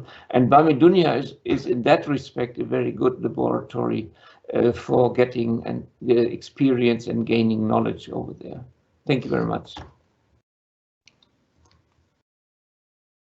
Thank you very much, Professor Hermann. Now I think we are getting out of time, so quickly go to take participants' questions. So the first question by Malik Mirza, very interesting presentation by David. The question he raised, what should communities do to address the issues? So I think probably partly is being discussed. So maybe may I request David to maybe quickly address this question. Just a quick, because I think Malik was asking that question, right after my presentation. Then we heard Shandana and Shoaib and Hermann, who actually gave quite a number of great ideas. But I think it's very much about adapting to change, having this community focus. Just as a very quick answer to that, but I do think our other speakers were giving great examples to that. I hope that's enough, but there's. Yes, I think that's enough. Is anyone would like to answer this question or to give example or more example? I could go, Ghulam Ali, I can give some. I mean, I gave some examples of our work there, but I think it's all in this context of change. I think.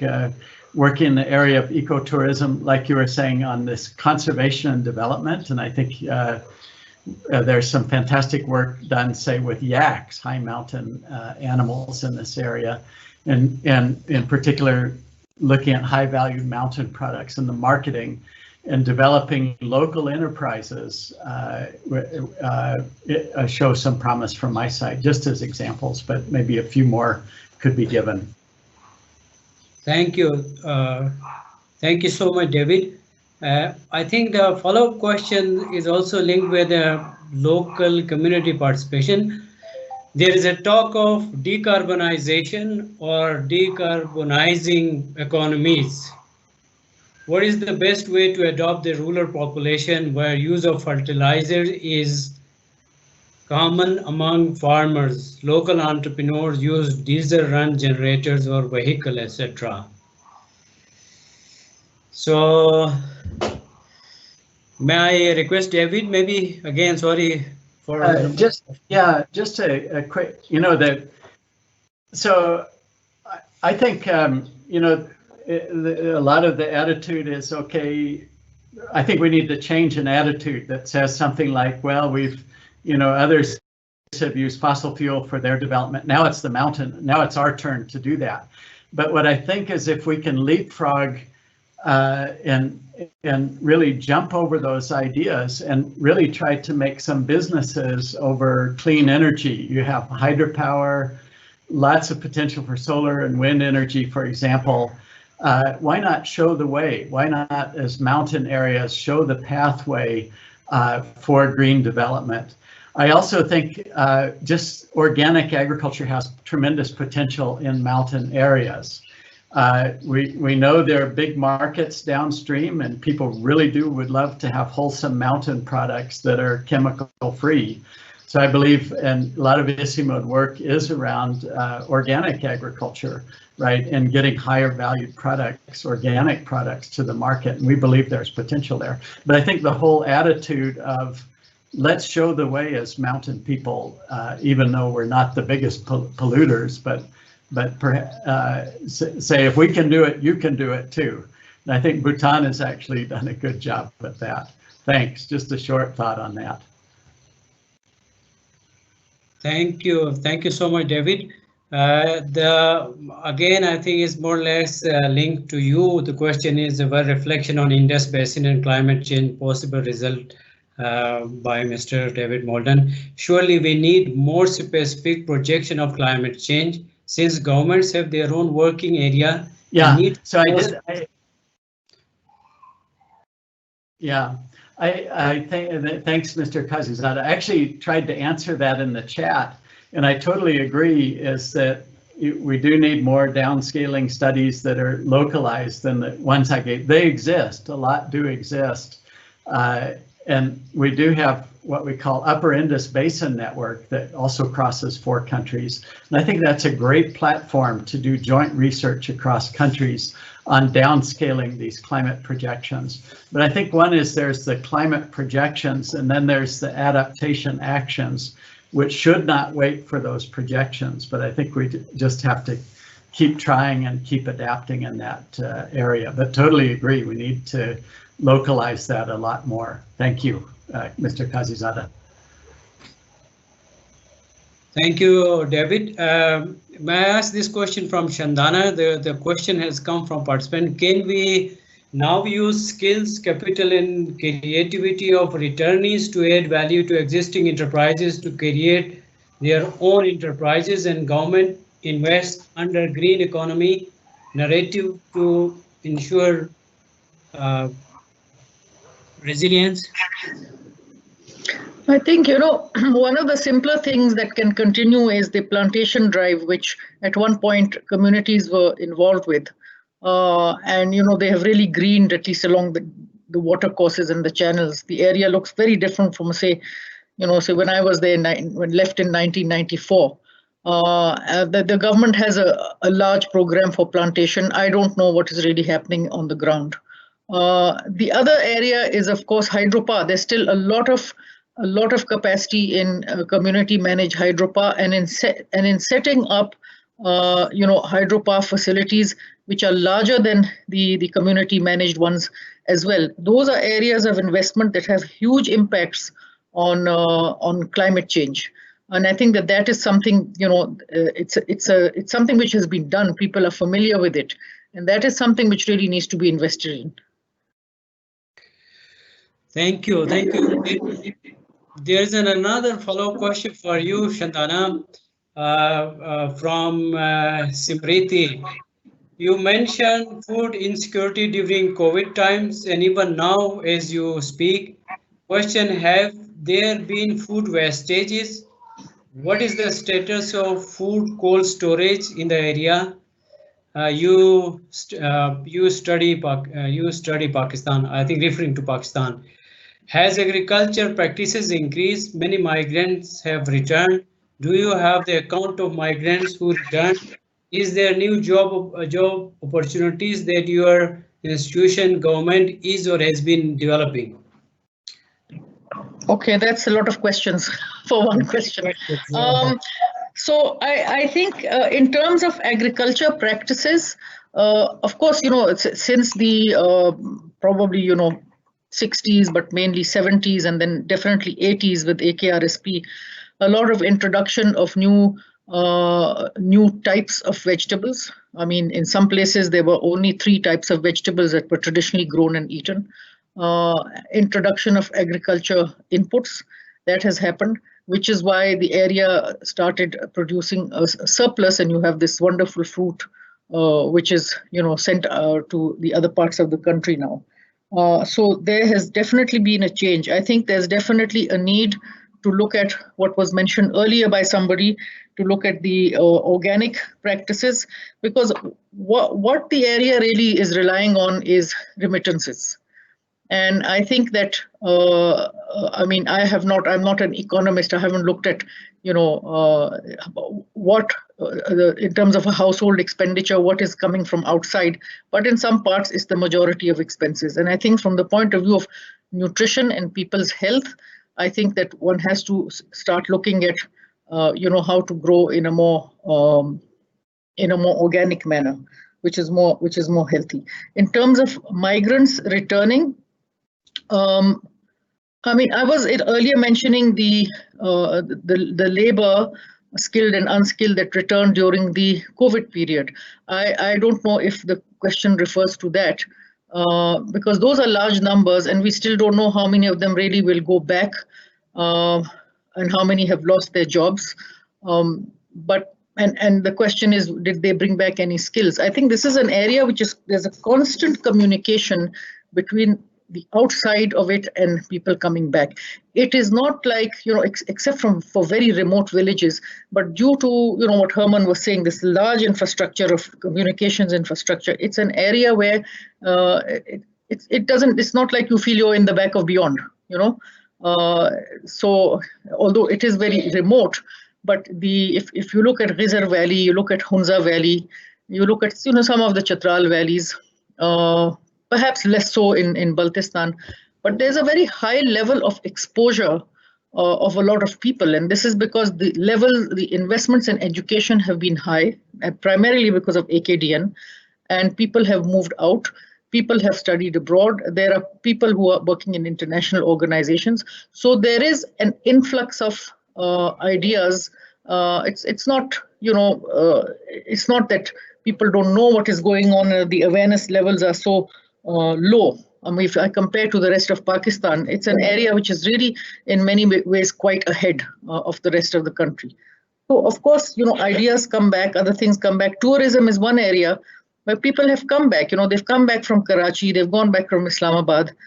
They have seen, how, let's say hotels are run, or how to train chefs, how to manage these things. They have gone back, and there's been a huge private sector investment in tourism. I just think that all this needs to be given an incentive as things pick up post this COVID lockdown. Thank you. Thank you so much, Shandana. I think we will be taking this last question. So we are running out of time. So my request, Professor Hermann, to shortly answer this: how sustainable in terms of economy, society, and the environment are we currently versus dependency? The community behavior mentioned by Shandana seems to be reactive measure over the social behavior change. Who have monitored similar community reflections in Ebola in West Africa and now in DRC. So maybe a little bit of a reflection on this, and with that, I think this will be our last question. Over to you, Professor. Yeah, thank you very much, Ghulam Ali. I was just to follow up what Shandana has mentioned before, and I think it fits into the same context. When we talk about climate and global change, we always talk about adaptation to this climate and global change. People we are talking about, the communities, are adapting day by day for generations already to any kind of challenges. And what we have discussed here before as the model of multi-local income generation, etc., migration, and so on, is a reflection and a nice portrait of a resilience strategy that people are adapting in the mountain areas. And besides all the efficiency of NGOs and governmental projects, I would like to highlight how people have developed their own coping strategies with all kinds of challenges, and that's what we see now. Give you one example. After 9/11, we had a 95% collapse of tourism in Gilgit-Baltistan. And all the people who were working there and who were working based in down country came back to their villages, and some of them I saw myself started growing potatoes again and going to the high pastures and so on. That would not last for a long time, because after the 2005 Kashmir earthquake, many of those found jobs in Kashmir and became interpreters, facilitators, logistic agents, and so on. So people are always on the move and always adapting to different challenges, and that is what we see now as well. With COVID-19, we see a lot of people returning. We see a revaluation of local resources in terms of agriculture, in terms of professional skills, and so on. And that makes me quite convinced that we have a good opportunities to cope with this crisis there as well. And what NGOs and government projects can support is very important there. But we see a community that is very well prepared for facing a lot of challenges and going on and coping with those challenges. And we see that these resources are very meager at the moment there locally, but if people locally would be participating in the benefits from hydroelectrical power plants that are installed in those areas, from trade that is going through there, for payment for ecosystem services and so on, it is very well possible that this kind of multi-local income generation can continue, and that a greater share will come from proceeds from the mountain areas that are generated there. Thank you so much. Thank you all participants for your questions. Because of the limitation of the time, we will not be able to take a further question now, but please reach out to us through emails or social media if you have any other specific question to our speakers. And now I would like to request Dr. Eklabya Sharma, DDG of ICIMOD, to provide a brief summary, a little bit of a reflection and his observation on today's webinar.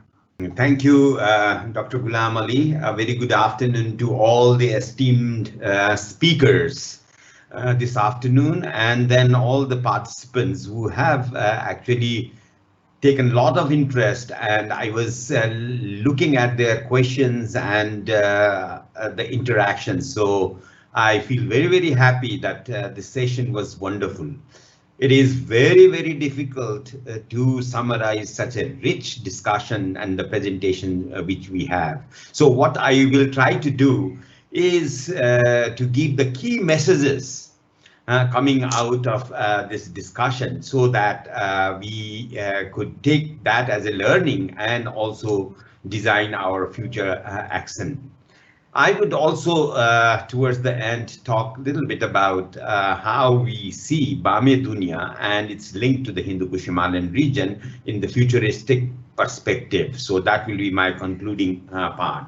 So to begin with, Bam-e-Dunya, the roof of the world, as was mentioned by many people, is not only the roof, it is also a unique ecological landscape that provides a lot of natural assets, as Dr. David Molden was mentioning, and lots of natural resources, opportunities for the people living in the mountains, ecosystem services, global goods and services for people living in downstreams and elsewhere. So it's not a simple landscape, it's a heritage that was very well described by Professor Hermann Kreutzmann, and then how that heritage has developed over the years. So very interesting presentation from Dr. David Molden talking about the cross-boundary issues, talking about the trans-boundary cooperation requirement, regional cooperation in combating the challenges that we face in climate change and the people's livelihood in the mountains. And then, of course, all the ecosystem services that this region provides. And then looking into a historical perspective, very much what this landscape, we went as far as 1890s. So that was quite interesting, very much. And then our two esteemed speakers from RSPN very clearly gave a perspective how important the communities are and how the communities should be engaged if we really want to do something on the ground. So that was really excellent.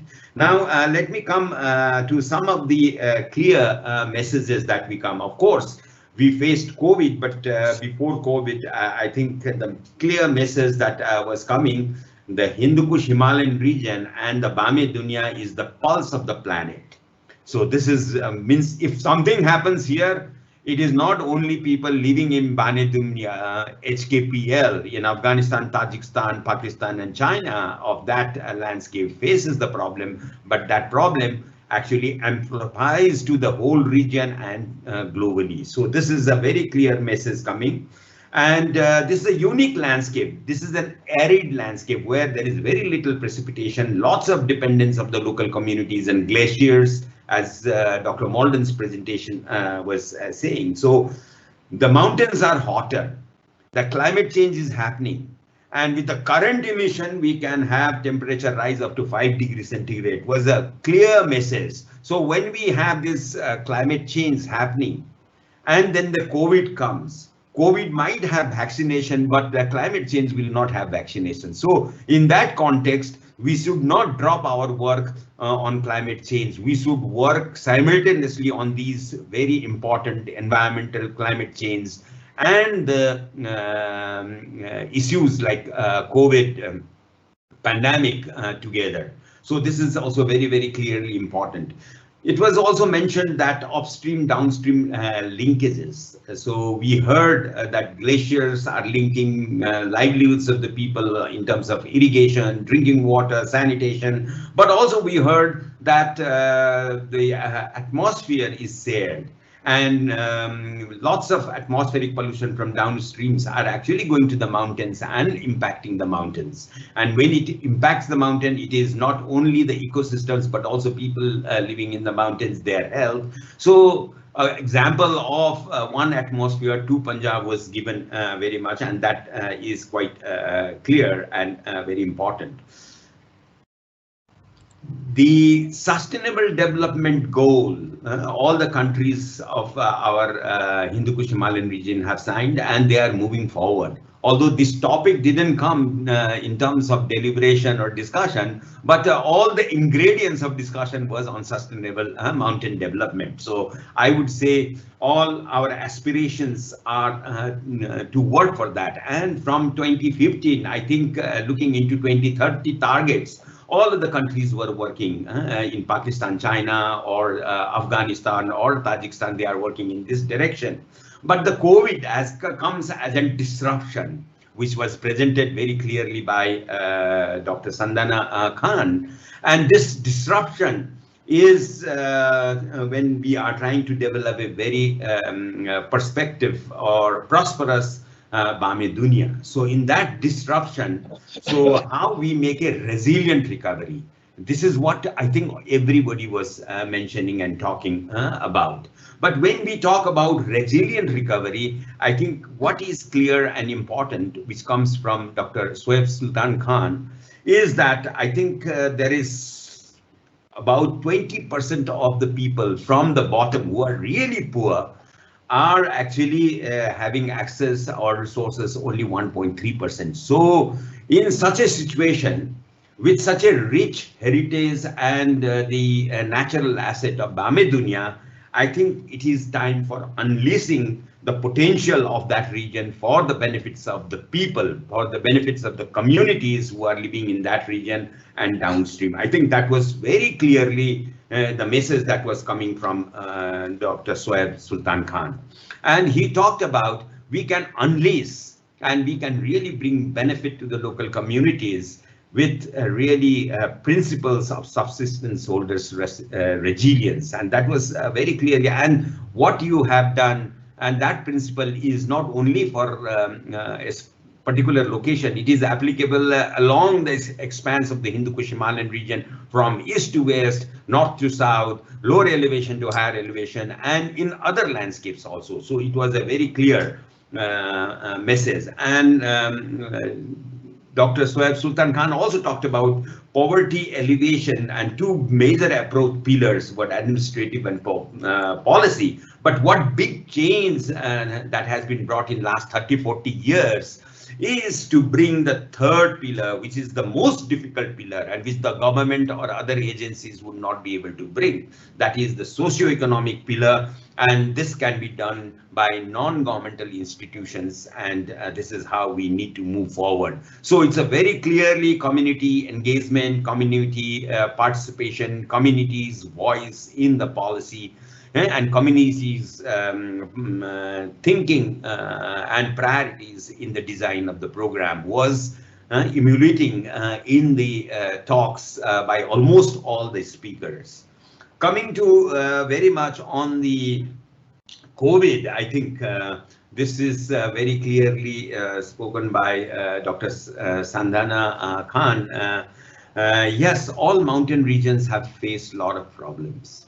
So when the COVID disruption came, I think the big issue was economic recession of the countries, the 8 countries, all Pakistan, all India or China, or all our 8 countries. So when there is a national recession in economy or global recession, the mountains are going to be hit very, very hard. And you talked about people who had migrated out for jobs. They have come back and the remittance is decreasing and the tourism has stopped. There is so much of unemployment. The new types of skills they bring, the returnees, the migratory people, how that can be utilized and how the grassroots and the local support organizations have worked during this COVID period in the advisory age. So really, it's the government, whatever they desired, but the things could happen with these grassroots and local support organization, and in which I think AKRSP and RSP networks have done tremendous work. Mountains are now facing lots of problems because of the COVID. Food systems in mountains are affected, but also during the discussion, it came very clearly that I think we have to look into the region in a historical perspective. And Professor Hermann talked about the history of that landscape. 4 countries. And over the, I think, almost 2 centuries, what has happened was mentioned. Mountains are inaccessible. They have special situation, but for development have various historical events have performed. I think you have heard about that. 1890s was exposed to this landscape, where the opening was thought by the Britishers, but they didn't know why they are opening this landscape. But very much, I think Britishers wanted to have this Pamir highway. So that was as early as almost so long, 1890s. But in reality, I think when the British India was divided into India and Pakistan, and of course Bangladesh. The Pakistan, then independent Pakistan in 1970s developed this Karakoram highway, which has provided a very good opportunities very much. So really looking into this, there were opportunities also from 1986 that cross-border exchanges opened between China and Pakistan. Lots started happening. I think that was wonderful. A huge milestone change in that landscape has come in 2013 when Chinese President Xi Jinping announced and started a new Silk Road Belt and Road Initiative project, and in that CPEC was very much mentioned. I think the idea very much here is that when we think of such international infrastructure trade, I think local people should not be forgotten. They should be also benefited. I think that is what needs to be brought. Local people's demand and aspirations have to come. Any development project in the mountains have to be centered with the people, especially looking into how we can develop. That will bring the sustainability. Very much, and then comes very much into the question and answer, and I capture some of the key messages. I think livelihood of local people need to be enhanced in this landscape, which is really missing. So we need to really look into this because there is enormous potential that needs to be harnessed. Living in the mountains areas depend on remittances because of lots of migration, and even the tourism. I think the tourists bring lots of money in the mountains. So somehow money has to go from outside for the people living in the mountains, and that needs to be kept whenever we are thinking of mountain development. But we have to see how to make the mountain people more resilient, and in that, what are the opportunities for mountain people? So in these big investments, how local hydropowers, this high value cash crops have to be looked into. I think jobs for the mountain people needs to be looked into in the context of COVID, the returnee, the changes in the tourism, which is likely to happen in coming years. So high value products and marketing are big opportunities for mountains. I think that needs to be harnessed in Bam-e-Dunya. Also, we talked about green economy, local entrepreneurship, linking all these various nature-based products into market and giving high value returns to the mountain people. So be there in development of skills and investment on the small, medium size entrepreneurs looking into that. Tourism recently has not been in the right orientation and path. So we need to really bring, there is an opportunity, there is a disruption, everything has stopped. So this also is an opportunity to develop the principles of environmental tourism, ecotourism, community-based tourism, where communities will have more stake, where communities will have better returns from tourism. So it was very much coming. We also talk about decarbonization, and in the context of decarbonization, use of fossil fuels, use of fertilizers, all these come. But definitely, I think Dr. David Molden and others, there is enormous opportunities now. There is a clean energy. We talked about hydropower. We talked about solar energy, wind energy in this landscape. So amazingly there is. And in place of, I think, fertilizers, organic agriculture with high value products and a good market link has enormous potential. It's question of providing right finances, right type of skills development and investments coming to the local people. Climate change is still very important, and there were questions from the floor that how we can talk very broadly. What does that mean at the local level? I think downscaling, joint research, the climate projections are there, but simultaneously we should work on adaptation and resilience building. I think these were the key things that was coming very much from the discussion. Now looking into the future and forward, I think as we have been working for quite some time in ICIMOD, the 8 countries, we have worked in different landscapes, as Dr. Molden was mentioning in his presentation, but we work also on river basins, upstream, downstream. We have worked on community resilience building. We are working on data information, very much knowledge generation. We are looking into gender and inclusive development. We are also looking into regional cooperation. We are also looking and trying to develop the mountain perspective and bring the mountain agenda in global discussion, so that the investments which come to the mountains are looked into. In this process, in this evolution, we are thought of prosperous Hindu-Kush Himalayan region. And this disruption has come from COVID. So how do we do a resilient recovery? So in this landscape also, we need to really think of this resilient recovery. In this resilient recovery, I think the nature-based solutions, the natural assets, all these are going to be quite important and crucial.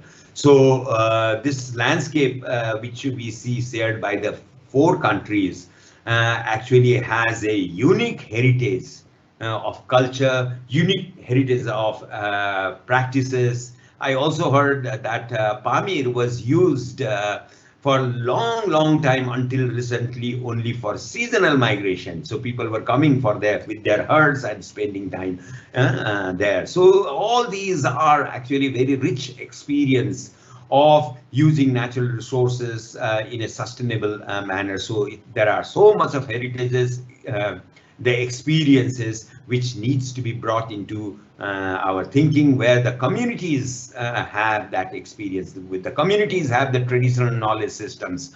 Communities know the landscape, the know-how. So how we take all these community knowledge and use the scientific approaches, scientific knowledge together to blend for a sustainable solution on the ground, using nature as the resource base, using nature which could be sustainable and taken for long. And regional cooperation is the only way. And I'm so happy that now the 4 countries are coming together and working in Bam-e-Dunya. So today we have actually heard so much about this landscape. In future, in this series, I very much look forward that we will have partners from Tajikistan, partners from Afghanistan, partners from Pakistan, partners from China, actually sharing their experience maybe as we move forward in this series. But I think it's a very good beginning. I'm so happy that such a webinar has been organized. I would like to really appreciate the effort of our colleagues in ICIMOD and of our partners in Pakistan, Afghanistan, China and Tajikistan, who have been working with us to bring this lots of good experience and richness. So from my side, in the conclusion, I would like to really appreciate the effort from Dr. Ghulam Ali, and the team from Transboundary Landscape, and Udayan Misra from Knowledge Management and Communication, and all other colleagues who have actually were behind organizing webinar. So on behalf of ICIMOD, I would also like to thank all the speakers, including my DG, Dr. David Molden, Dr. Shoaib Sultan Khan, Dr. Shandana Khan, and Professor Hermann Kreutzmann. So your contribution is well appreciated, and your passion for Bam-e-Dunya was also very much vividly expressed during your deliberations and interaction. So from my side, thank you very much, and I hand over back to Dr. Ghulam Ali. Thank you. Thank you very much, Dr. Sharma, for such a beautifully summarizing the main deliberations and discussion of the webinar. With this, we come to the end of today's event. But as we said before, this was just the first episode of the webinar series. We have planned number of webinar series near future, so we will come again with more content, discussion, and deliberation. So I will reinforce the thanking you all, the participants, to the Dr. Sharma that he thanked, and also to our distinguished speaker, Shoaib Sultan Khan, Hermann Kreutzmann, Shandana Khan, and to us, David Molden and Eklabya Sharma. Thank you very much. We are thankful to ICIMOD management and directorate for every support. And also we would like to thank Dr. Nakul Chetri, the regional program manager for the transboundary landscape program. Under his leadership, we are conducting this, and all program colleagues for their thematic guidance shaping the webinar well. Special thanks to the, again, organizing committee members, including our colleagues from knowledge management and communication unit and information technology. I would like to end this with this understanding that the resilience has beautifully shown in natural weather cycles. Springs after winter is in patience to be hopeful for spring. Spring is to be creative to do more. Summer is to give the crops, and autumn to consolidate the earnings and think about the winter or hard time. So I think the resilience we have just touched here, we will be more with more sessions very soon. So thank you and look forward to see you in the next session soon. Please do not forget to get connected through our social media, web and digital platform for coming sessions. Stay safe and healthy. Thank you very much and goodbye. Thank you. Thank you to everyone. Thank you. Thank you.